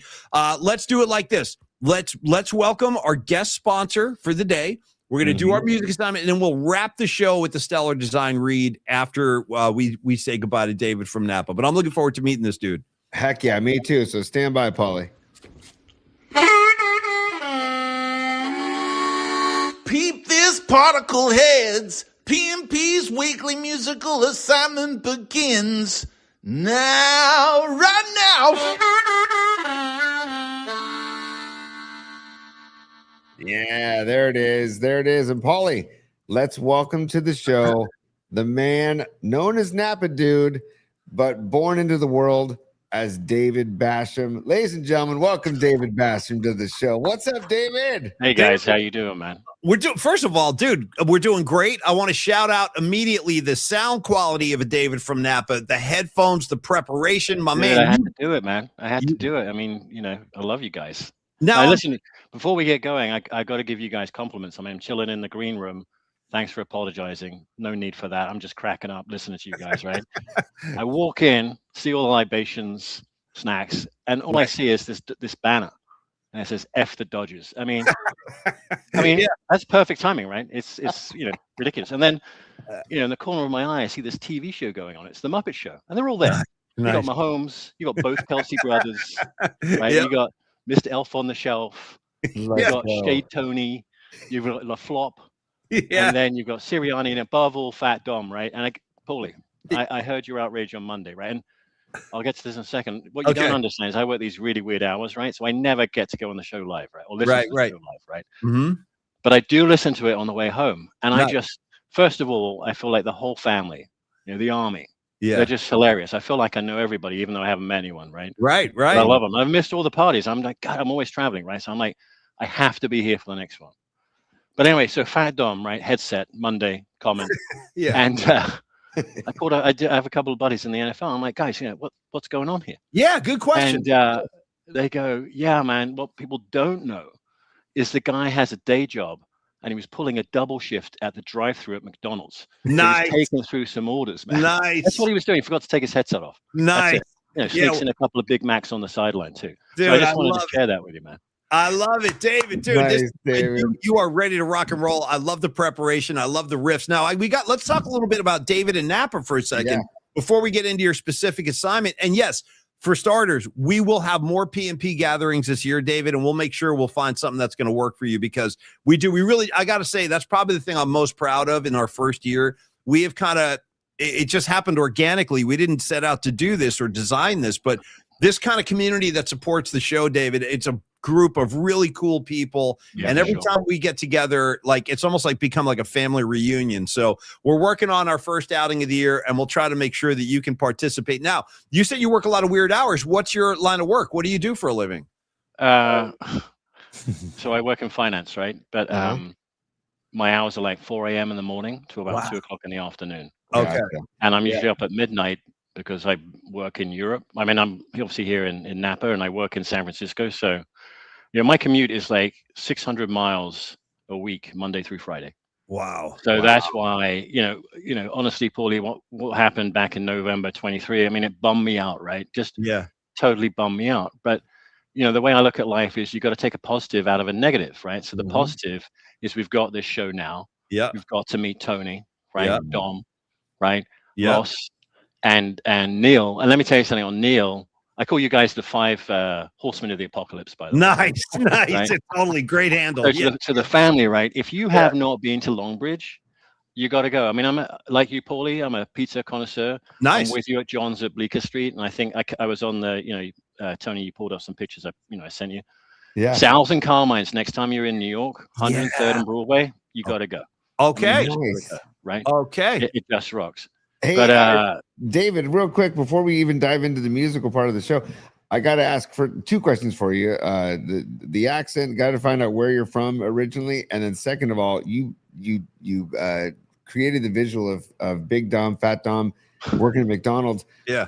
Couldn't you envision him being the guy that as he's handing you like your food, he takes like a chug of your Coke or like a sip of your milkshake Here you before he go. hands it to you? Yeah. Like Yeah. a sip out of your straw, like. Oh, dude, he hasn't got 1 drink. He's got 2 drinks in his hand. You know And what I he's mean? got a mouthful of like a quarter pounder with, Royale with cheese. There you go. We'll throw that out there for you. Nice. Right? Nice. Yeah. Yeah. Right. Nice. But So David, where are you from? that's where I'm from, right? So I was born in the UK, right? Okay. And then back in '89, I moved to the US and was in Houston for a bit. Wow. So shout out Rob Brooks, right? Yeah. Yeah. And then went back home, then came back to New York, and I lived in New York for the longest time to about 2002. Yeah. And then I moved out to San Francisco in 2002. But I've been going back and forth for my job since '98. And I was literally coming out once a week, no joke, once a week.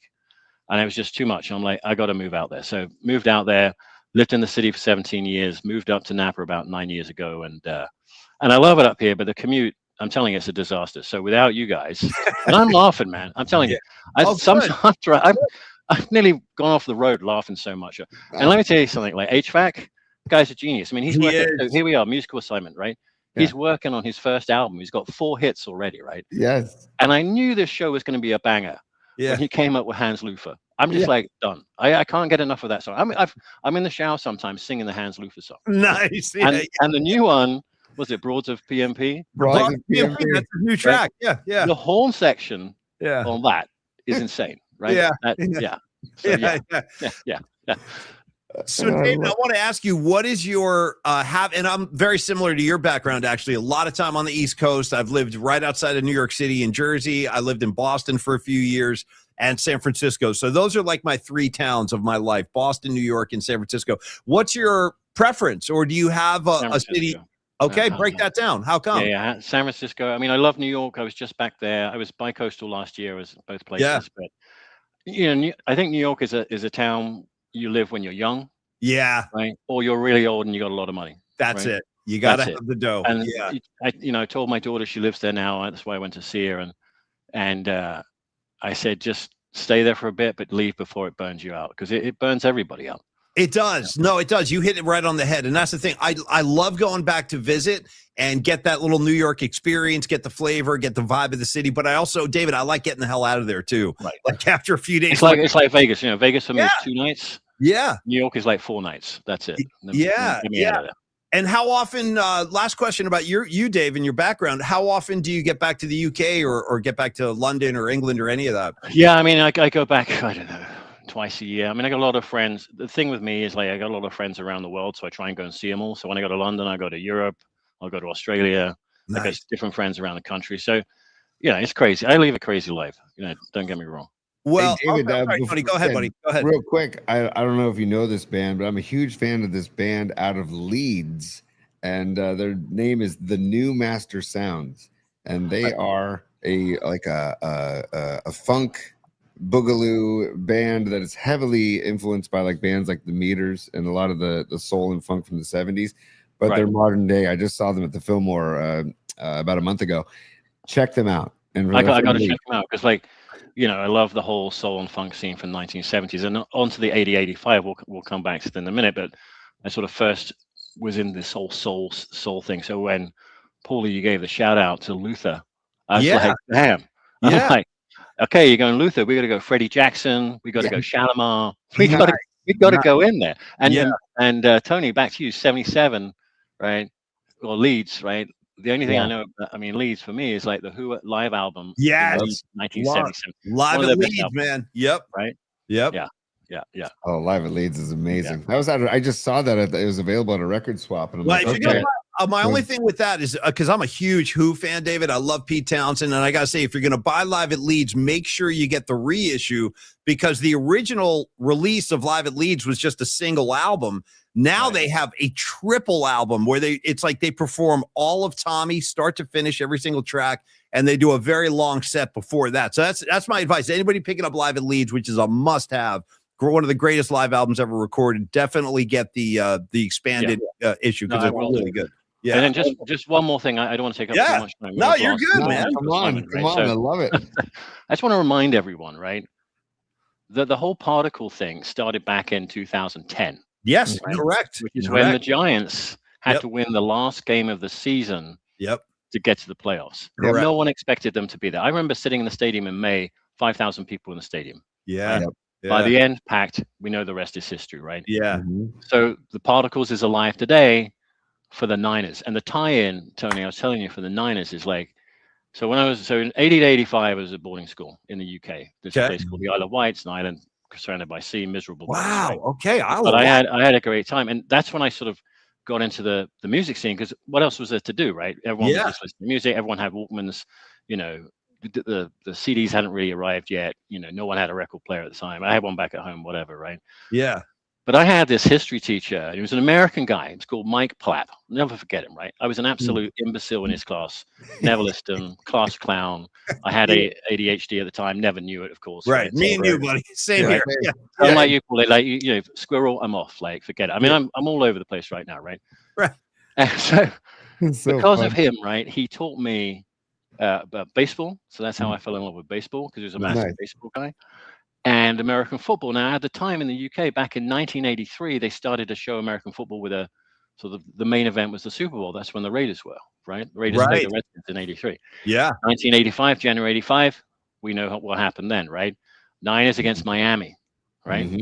I knew nothing about the Niners. I couldn't even tell you where California was. I couldn't even tell you what a Niner was. I had no idea that I was going to move to America, right? Even though, so I was 17 at the time. The year before, I was with my dad. We went to Cape Canaveral to see the whole, space shuttle thing. Wow. And I turned to my dad and I said to him, and he remembered, he's passed now, but he remembers this whole conversation of sitting in the bus, going out to launch pad. And I said, one day I'm going to live here. And he just laughed at me. He says, how are you going to do it? Because I couldn't do it, right? Wow. Yeah. And I just said, I'm going to find a way. Anyway, so back to Platt. David, guy, that's right? cool. Right.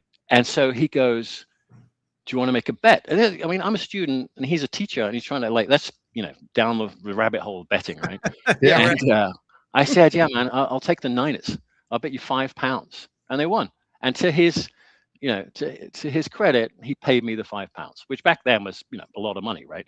Yeah. So, so that was it. So I just feel like where we are right now, and I hate the Seahawks, man. Yeah, I was at the gas station 2 nights ago, picking up a coffee. And the two guys behind the counter were just, having an argument. One guy was a Niners fan. One guy who's from here was a Seahawks fan. So I got into it with him. I said, okay, tell me why. And he goes, well, my girlfriend's a Seahawks fan. And I said, what?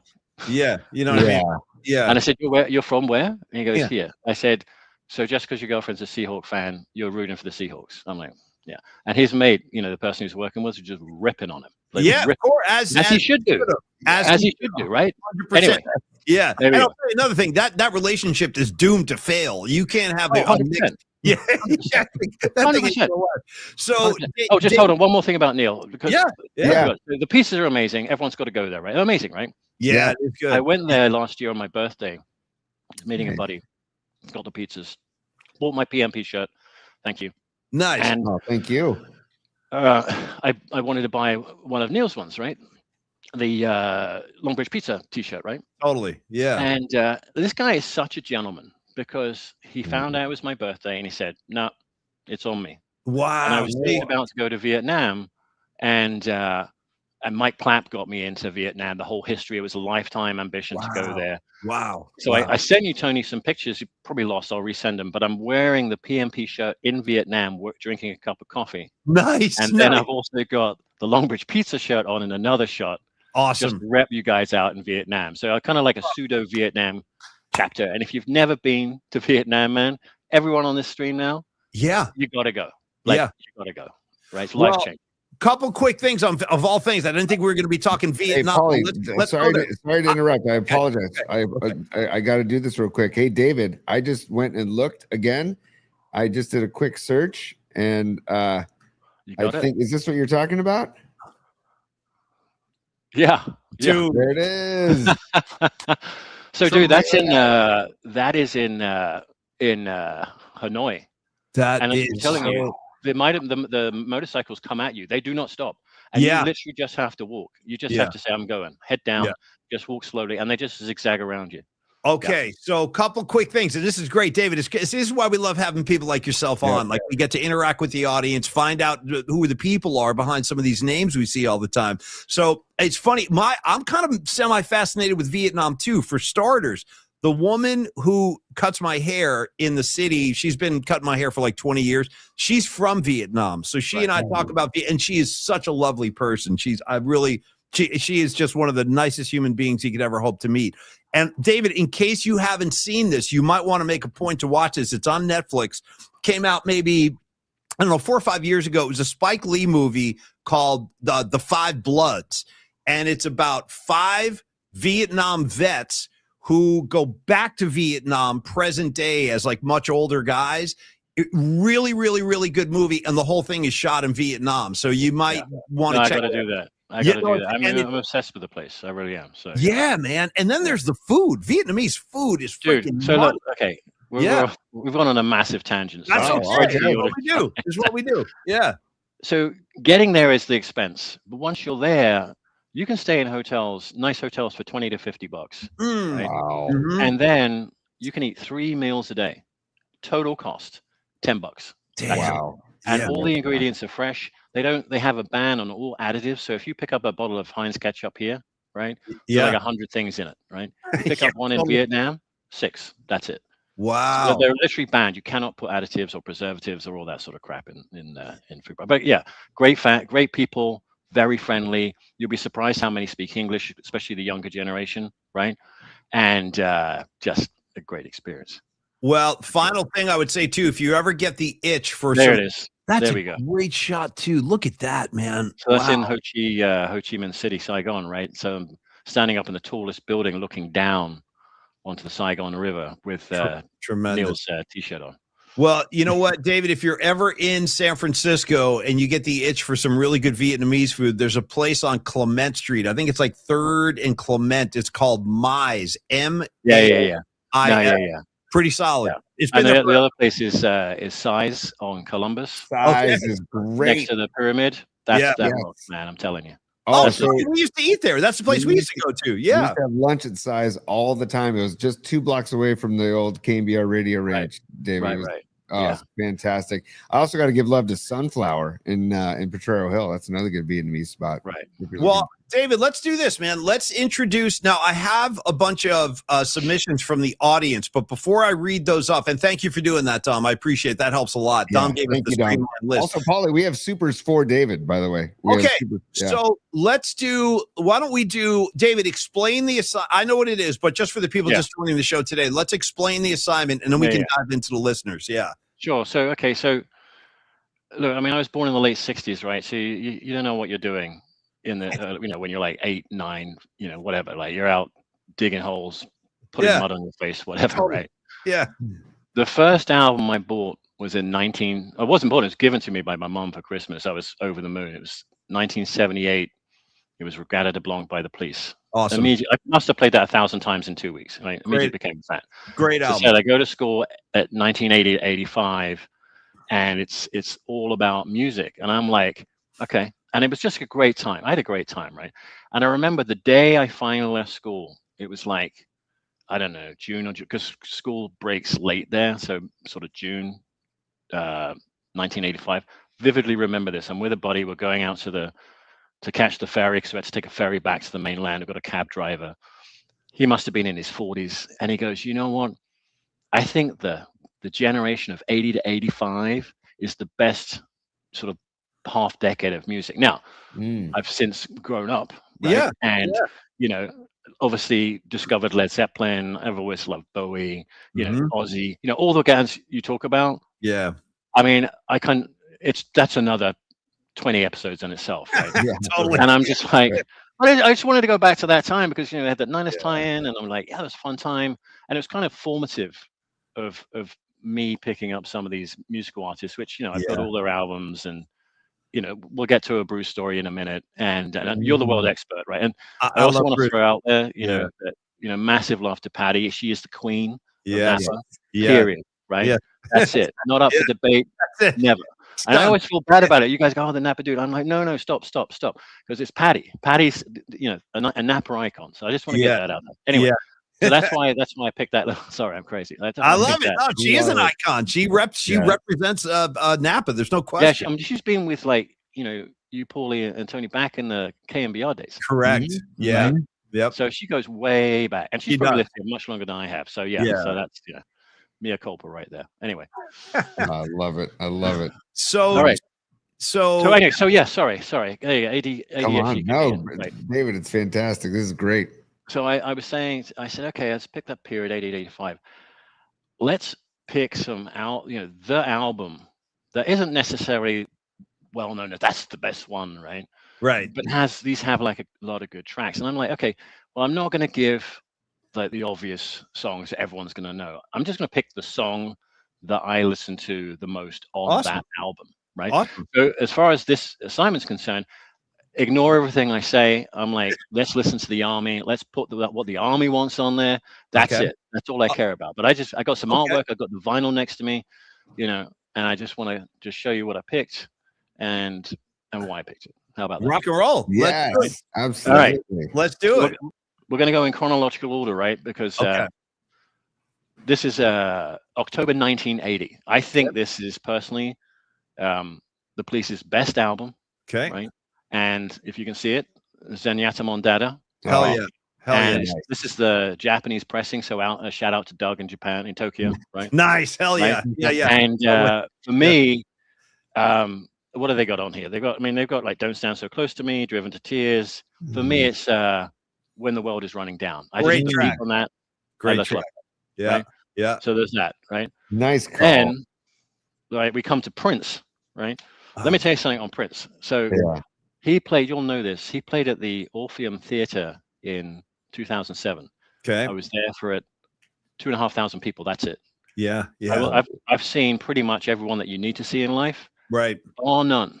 The best concert I've ever seen in my life. Nice. Yeah. Nice. And he was just going nuts. And I don't know if you guys know this or people in the audience know, but Prince would, after the show, he would, like, if you were in the know, he would actually take you, you would find out, and there would be an after party. Yep. In some small place, and he'd play for like another 4 hours. I know, right? It's crazy. I know. Yeah. He would do that at the Fillmore, the Great American Music Hall. Like he would show up in places. Yeah. But he'd show up at like at 2 a.m. Yeah.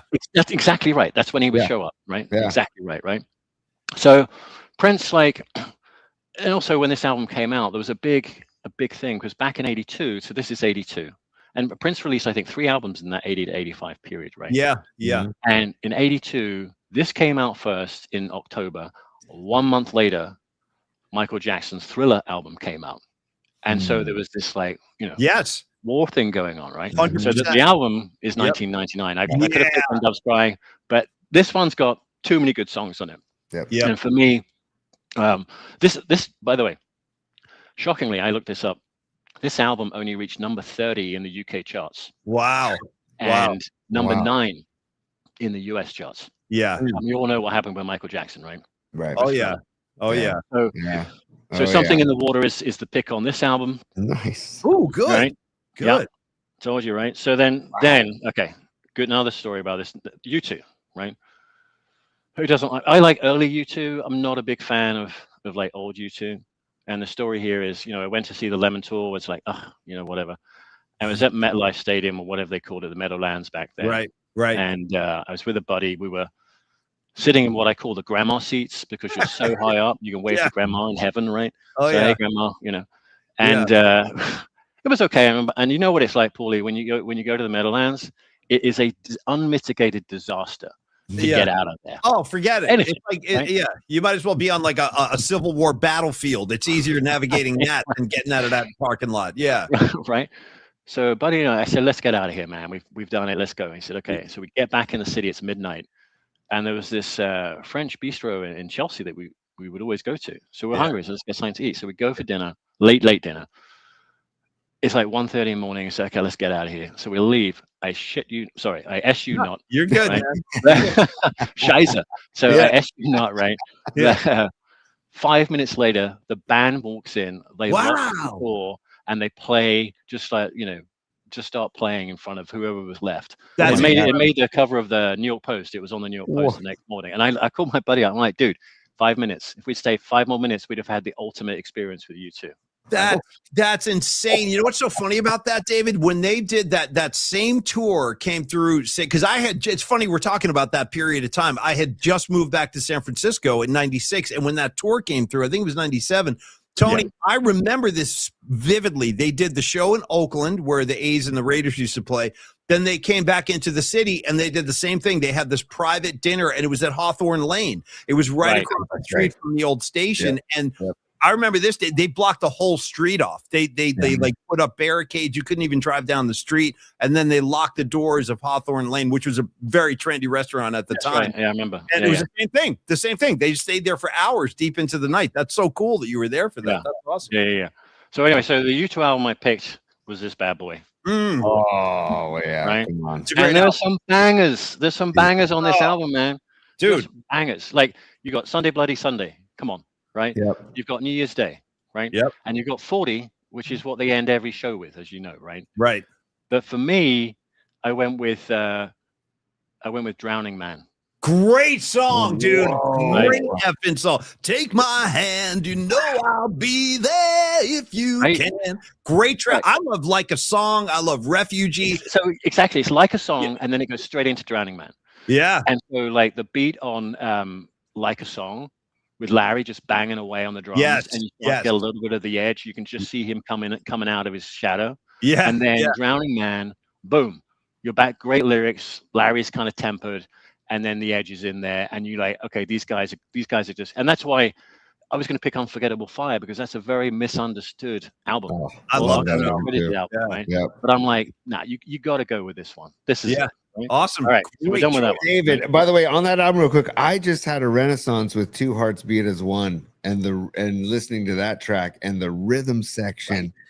I mean, Mullen Jr. and Adam Clayton are just locked in. And I was like, Jesus, this is 100%, dude. 100%. Great album. And that's why early U2 is great. You're up to, Rattle and Hum, Joshua Tree, and then it's kind of that. I'm done. Like, I mean, I've got the other albums, but I'm just...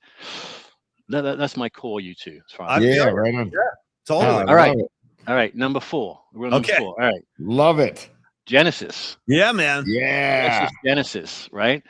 I had the tape of this, and okay, we're going back a little bit now, right? So come on.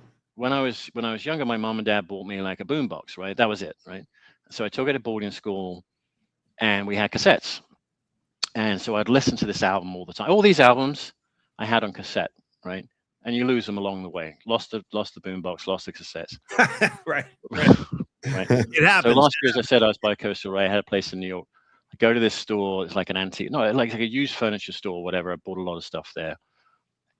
I've been gone several times. I walk in, and it's like there's this shining light coming down from the ceiling. And stare, I S you not, right? Right. And the light is shining on the exact model of boombox that I had when I was 16, That's 17. incredible. I love that. And I'm like, I gotta have it, right? Yeah, I gotta have it. That's meant to be. And they said it's $50. I'm like, yeah, done. And done. They said it doesn't work. I'm like, it doesn't matter. I'll get it fixed. Yeah. So I finally it does work. Nice. Right? But the tape bit doesn't. So I've got a place in Petaluma I got to go to get it fixed. But in the meantime, I bought all those 7 or 8 albums that I listen to all the time on cassette. So I've got doubles now, triples, whatever. Yeah. So this one is in there, Nice. and I must have listened to Mama all the time, right? Mama, yeah. On repeat, on Yeah. repeat, on Yeah. repeat. But I'm going Home by the Sea because, again, for me, as I said, I was at boarding school. I was surrounded by ocean, right? Yeah. On this island. So it's kind of, it's got a kind of good beat, right? So that's that one. And then, Nice. Oh, I love it. all right. So now, okay, I'm going to defer to Paulie because you're the expert. No. Biblical. No, you are. You are. We're going Bruce. Hell yeah. Hell yeah. Going, what are we going? Born in the USA. Right? Yeah, man. I mean, do you know 7? So this was in June '84, right? Number 1 in the UK, number 1 in the US. 7 tracks from this album were released as singles. Yeah. There's too many on here to say, okay, which one's my favorite? So again, back at school with the boombox. By then I had my own study, right? And so you had your bed in there, your desk to work, in theory work, which I never did, obviously, right? And this came out. I'm enthralled by America. I mean, you got the, and as you mentioned it yesterday, the butt shot. I was laughing when you mentioned that yesterday. I'm like, that's the album. I already picked it out. I'm like, okay, fortuitous, right? Yeah, yeah.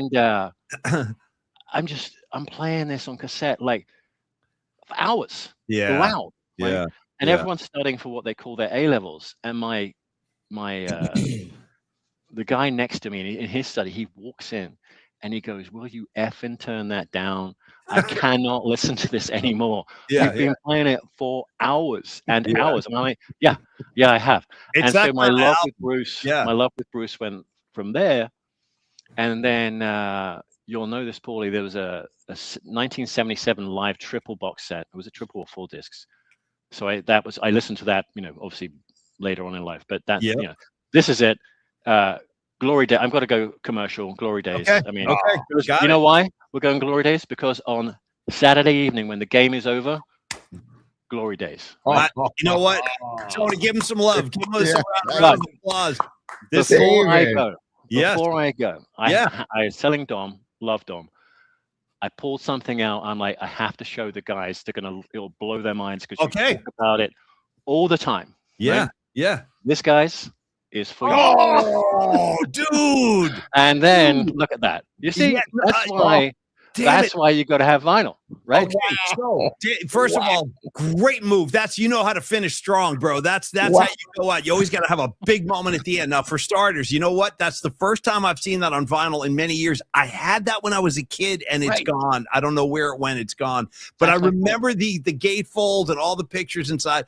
And Tony and I mean, we didn't plan this, but we are the Grease brothers. I'm telling you, we can basically. That's why I pulled it out. You guys bring it up all the time, right? Tremendous. In fact, right around the horn, real quick, Tony, favorite track on the Grease soundtrack? Go. Oh God, you're not putting me on the spot, man. I mean, Stranded the Drive-In, I love. Wow. Branded a fool, Tony. Branded a fool. Yeah, we've all been there. We've all been stranded at the drive-in at one point or another. And I'll tell you another thing. I've been branded a fool more than once. You know what I mean? But Paul, yes, me, God, almost on a daily basis. Yeah. Hand jive. If I had to pick one, it's got to be hand jive. Okay. Hand jive would probably be number one. All right, I'm gonna go Grease Lightning just for the obvious choices. You know what I mean? They're in the garage. They're doing the dance steps. I got Travolta. He's on the hood pointing it. I mean, it's money. The whole thing is money. I saw it in the movie theaters in England. 1977 when it came out. My sister had to take me because I think it was like a PG-13. I was 10. Yeah, right. And I'm like, me too. Yeah. I was just like, this is amazing, right? This whole thing, hold on a second, by the way, David. Hang on. The rules are there ain't no rules. That's right. it. There you go.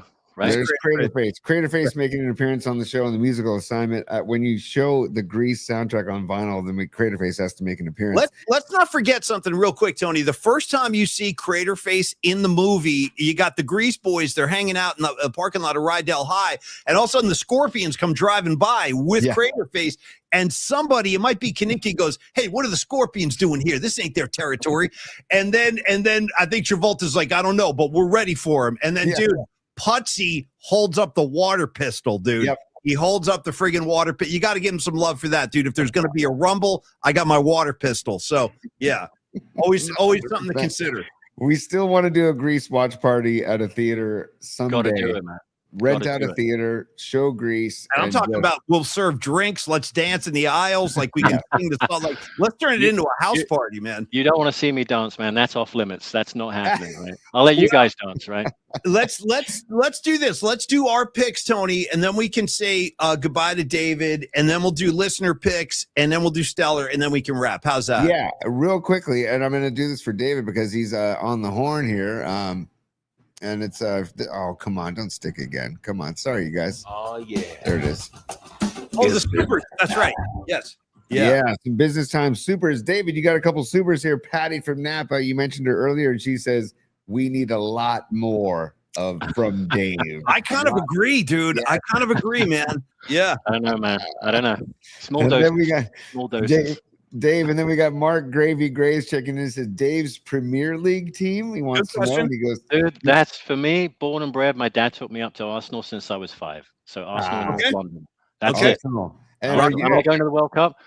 I may be able to get go to Dallas to see England play, but the tickets are so expensive right now. I'm just waiting till the prices come in. Right? If they Right, come right. in, yeah, I'll go. Yeah. Right nice. on. And Polly, before we get to our songs, I just have to ask David a quick twofold question. David, in this era, one of my favorite bands from your land is the English Beat. I don't know how Yeah, they of were course. received over there, but the English Beat, All those right. first albums of theirs were just I've got an issue. So all my American friends call it the English Beat. Now, when I was growing up, they were just known as the Beat. the Beat, Yeah. right? Yeah. Right. And Yeah. so like when they go the English Beat, I'm like, they're just the Beat, right? So they Yeah. play up here in Napa. They used to play up here all the time. But Dave right, Wakeling is it still now. there. But you're right, great. Throw in a Madness in there. Throw in Yeah. the specials there. Yeah. There you go. You got Ska I right love there. that right? that early 80s ska movement, late 70s, early 80s ska. I loved. And Yeah. then also I was hooked on a TV show in the early 80s from the UK on MTV called The Young Ones. Did you Oh, ever yeah. watch- Oh, dude, Neil, Come on. come on, man. Yeah, dude. Okay. Yeah. If no one's watched The Young Ones, Yeah. go and watch it. It's like I think they only did 2 series. Each series is 6 episodes, 30 Yeah. minutes each. Yeah, I mean, You got yeah. And if you Neil, like, you got- hold on. yeah. If you like The Young Ones, 2 of the characters in there, Rick Mail and I can't remember the other guy, Adrian Ebenson, Mhm. is just came after it called Bottom. Go watch that. It's Okay. actually funny. It's actually funnier. Okay. Okay. Wow, okay. Yeah. But and And- where is that? Is that streaming, David? Is that on like Netflix? or Yeah, something? you'll be able to find it. Yeah. Okay. Okay. All right. It's just called No. Bottom. Yeah, just called Bottom. Yeah, it's ridiculously funny. Like if Okay. you love The Young Ones- which you The Young obviously Ones as a young kid, I freaking loved Neil, Rick, Mike. I mean, all them Yeah. living in the house, and Vivian, dude. Vivian, the orange. I'm spitting all over my screen. See, this is the sort of thing I'm talking about, right? If I'm Yeah. driving my car Yeah. and you're bringing this up and you bring up and Vivian, I'll be just like, okay, I'm losing it on the spot, right? Yeah, no, we got you covered, man. And let me throw a couple of more of my favorite Brits on the pile. If we're going to be talking music 80 to 85, even though they were kind of winding things down, I think they had a record in 80. They had another record in 82 or 83, and I think that was it. I got to give some love to The Clash, the late Oh, Joe yeah. Strummer and Mick Jones and all those guys. Paul Simonon, love the freaking 83. Clash. It was. I was thinking about picking that. In fact, Rolling Stone magazine named that as the number 1 album of the top 100 albums of all time. It was Wow. the Clash London Burning. That was the Yeah, no, I mean the that was Clash they're undeniable. I got into them later in life, but it was I'm so glad I discovered their catalog. I love the Clash. And then just more Brit humor. Dude, my dad, when I was a little kid, my dad actually turned me on to Monty Python because my dad was into it. And he was like, you got to see this show. So he was like, he turned me on to Monty Python when I was a little kid. So shout out to the Brits, man. I love it. Well, if Pretty- you like Monty, I'm not, everyone thinks this is crazy. I don't like Monty Python. I just don't. But John Cleese in Fawlty Towers. Oh, Another, yeah. Faulty that Tower. to me, Yep. I'm like, and my mom and dad would take me down to Devon, which is where the whole thing is set, right? It's the Yeah. southeast coastline. We stayed in a place just like that. Looked just like the White House. Oh, wow. Crazy guy in the front, Yeah. Spanish guy in the kitchen. Yeah. And I'm just like, I think I'm in a TV show, right? I was like, again, I was like 10 at the time. But anyway, that's it. I digress. Taking up too much of everyone's time. Okay. I love No, you. Oh, come Let's on. Thank do you. this. Let's Let- get those picks in. Yeah. Hey, we got one more. This will be the last super. Get Roasting badges machine. up I there. see it. That's Yeah. it. We got one more super, and then I'm going to give you my pick. Go ahead with this one. Stinking badges. Hey, David, my family is originally from High Wycombe, and just wondering where you are with The Cure. Do you like The Cure? Oh, good question. All right, good question. It's High Wycombe. I know where it is. Yes, I do like The Cure. Great band. Yeah. Shout out Robert Smith. It's Only Boys Cry. You know that, of course. So the album Kiss Me, Kiss Me, Kiss Me, I think doesn't get enough love. And I was just listening to that album the other day. It's very psychedelic. It's a very psychedelic album, Paulie, and it's Robert Smith wailing. If you know, really, that's All I Want. There's a song in there called All I Want. That's just so good. Anyways, well, I'm gonna go first now, David. I only picked one of the artists because I don't want to overdo my own stuff, but I easily could spend an hour with you talking Bruce. I could easily spend an hour talking U2, but I want it because I don't think I've ever taken a Police track on the show before. So I want this is probably it's hard to say because they're all so damn good. I mean, every Police record is worth listening to. Yeah. But this one has a special place for me because, like yourself, I think we're the same age, David.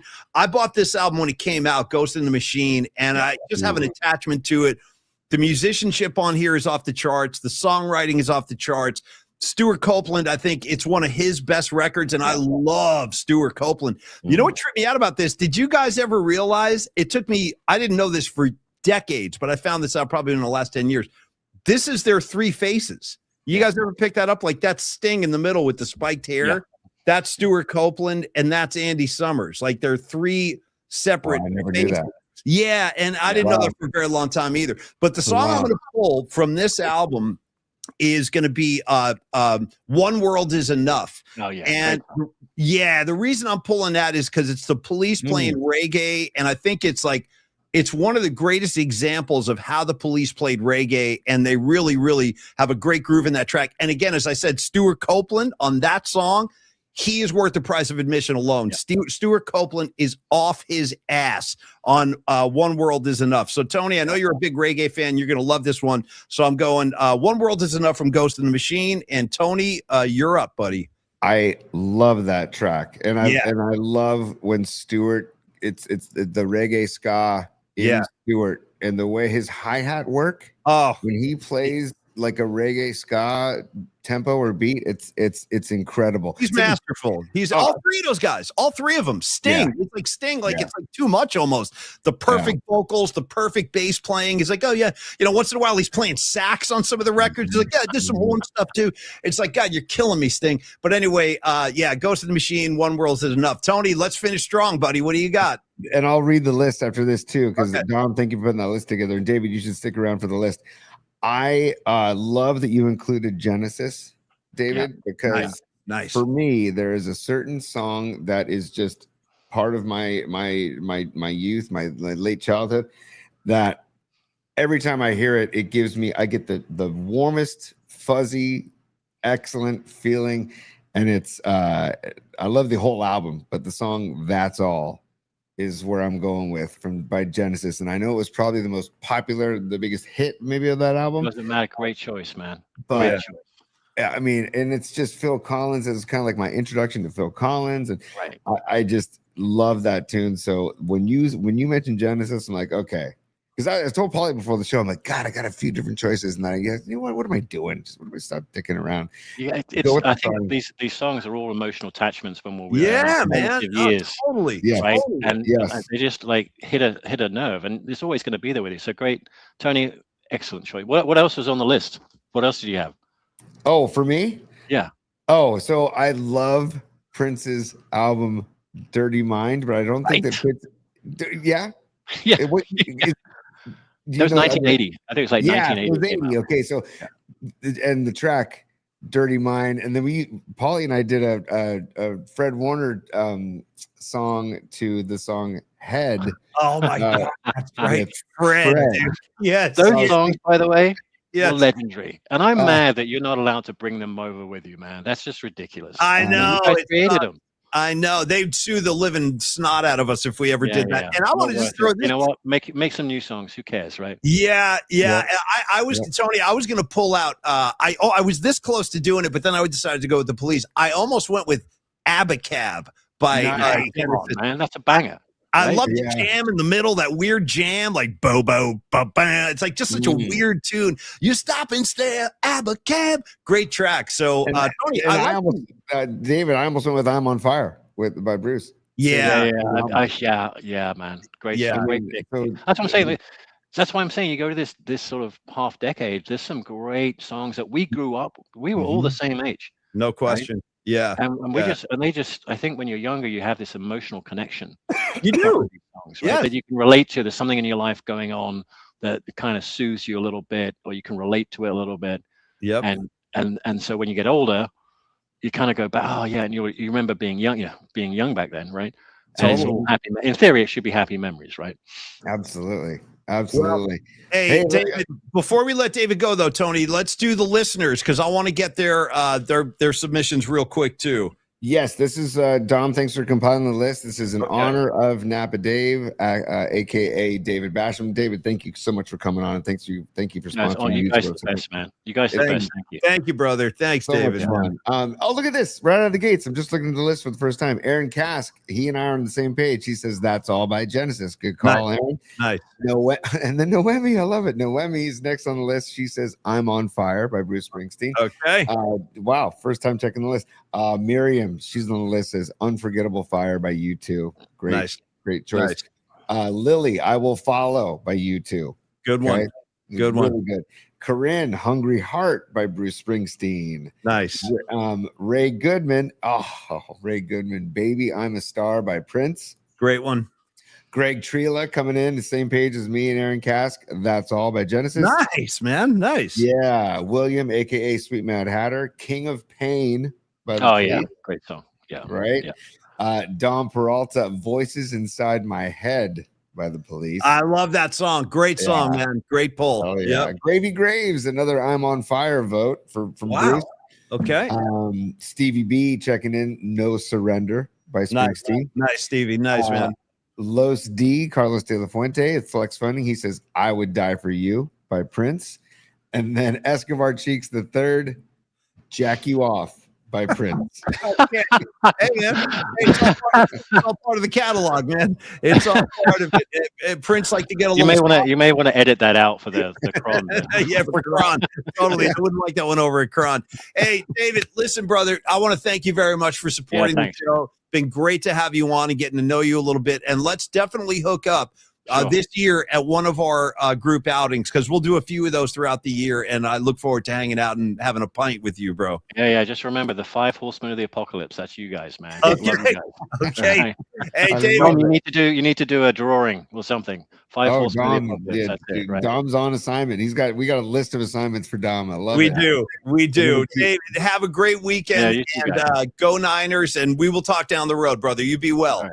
Take care, guys. David, thank you so much, man. Have a great weekend, man. brother. Go Niners. Go Niners. Be good. Go Niners, Go brother. Arsenal. Yeah, man. David. Thanks, Tony. Appreciate it. Cheers, bro. David is good people, man. That was see, this is why I want to do this, man. This is why I want to freaking do this. Not only do we get to, you guys are supporting the show, and that helps us a great deal, but more importantly than that, it's about getting to know you guys. And yes, we've been lucky. We do. We've gotten to hang out with a lot of you.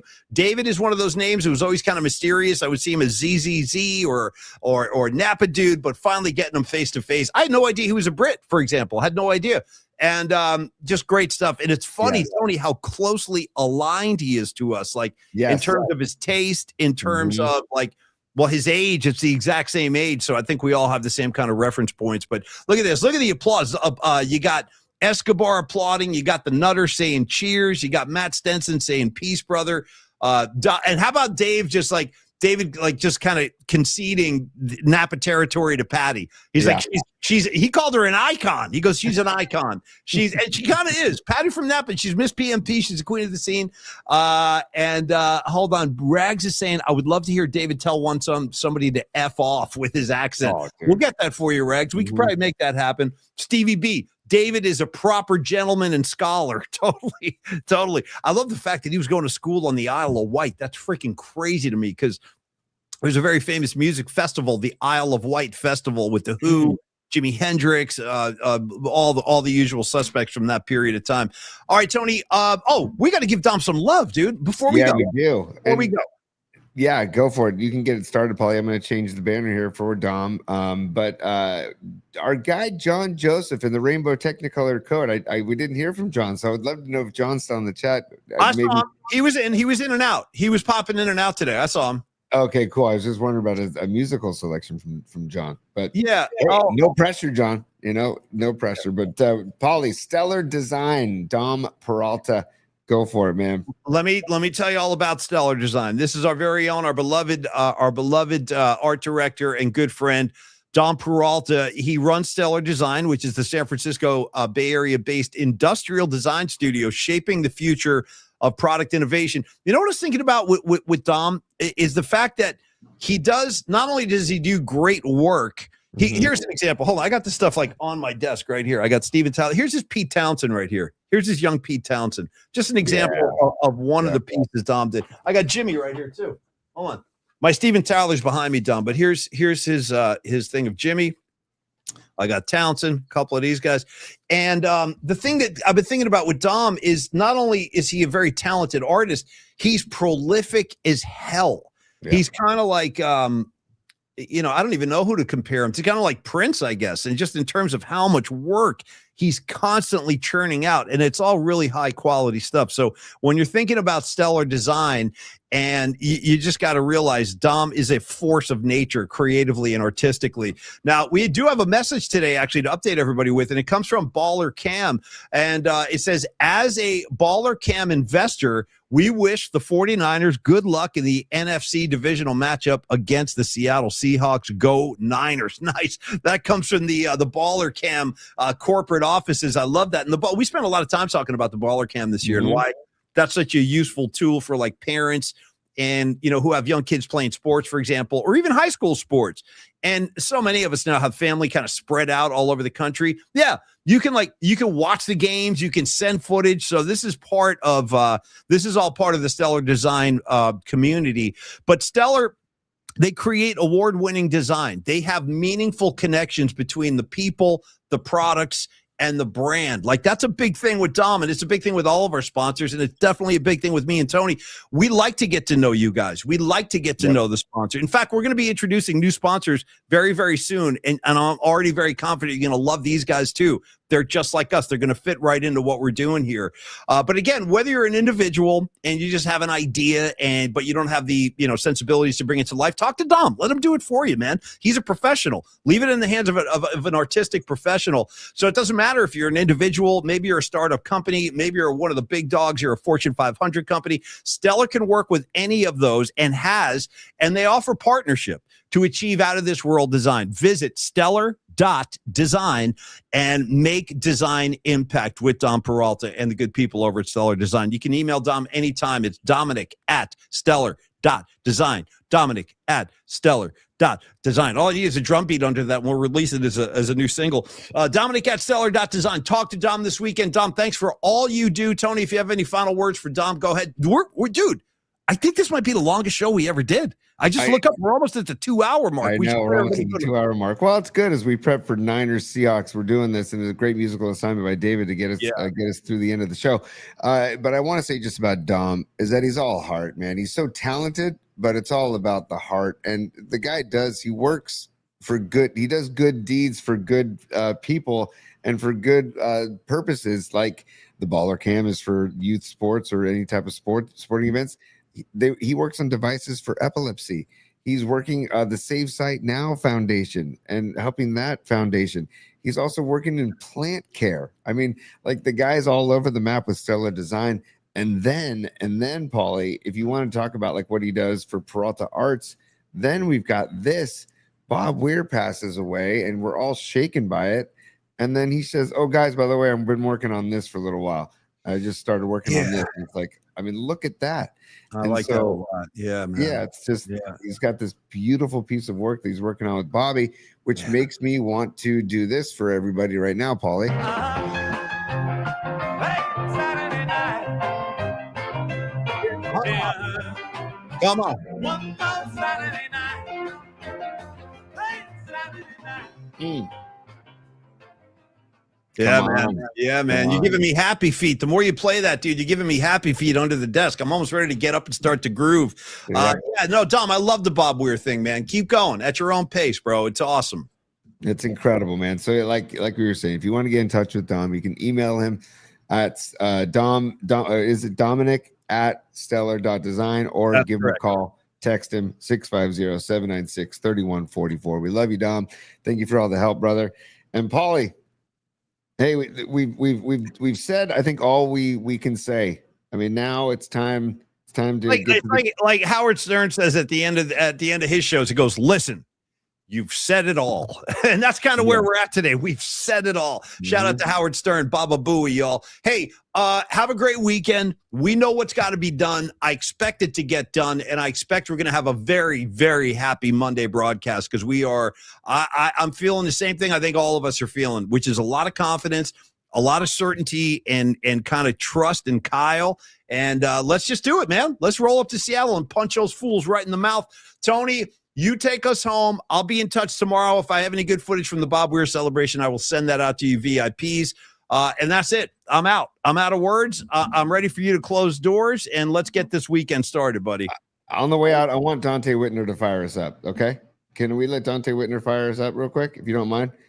Because this, I want everybody to listen to what Dante's saying with Rod Brooks and Patrick Willis on the Grit Code podcast. Let me make sure we're locked and loaded here. Yeah, listen to Dante real quick, and Dante knows his S. So I love Dante. Just looking at him, Niners beating the Seattle Seahawks and advancing to the NFC Championship is one player, Ricky Pearsall. You go back and you watch week one. He put Reek Woolen in a blender. Those defensive backs from Seattle are afraid of Ricky Pearsall. You want to know why? Because they see a poor man's JSN. Same body mannerisms, same smoothness, the ability to push the ball vertical, the double moves, catch the ball over the middle, run after the catch, red zone threat. If Ricky Pearsall plays this week, it's not even close. The 49ers will go into Seattle and blow out the Seattle Seahawks. How about that? So, hey, that's Dante.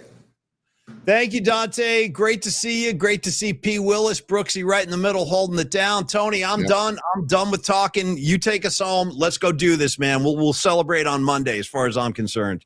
Here we go. So I'm going to do it a little differently today, Paul, if you don't mind. So stand by. Business hours are over, baby. It's business time. Class dismissed.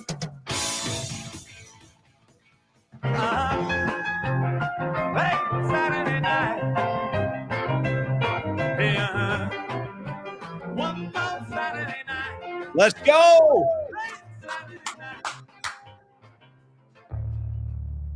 Let's go, Niners.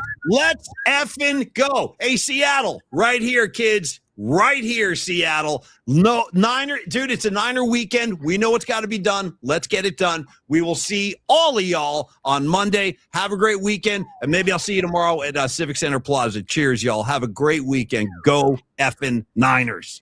Go Niners. Peace, y'all.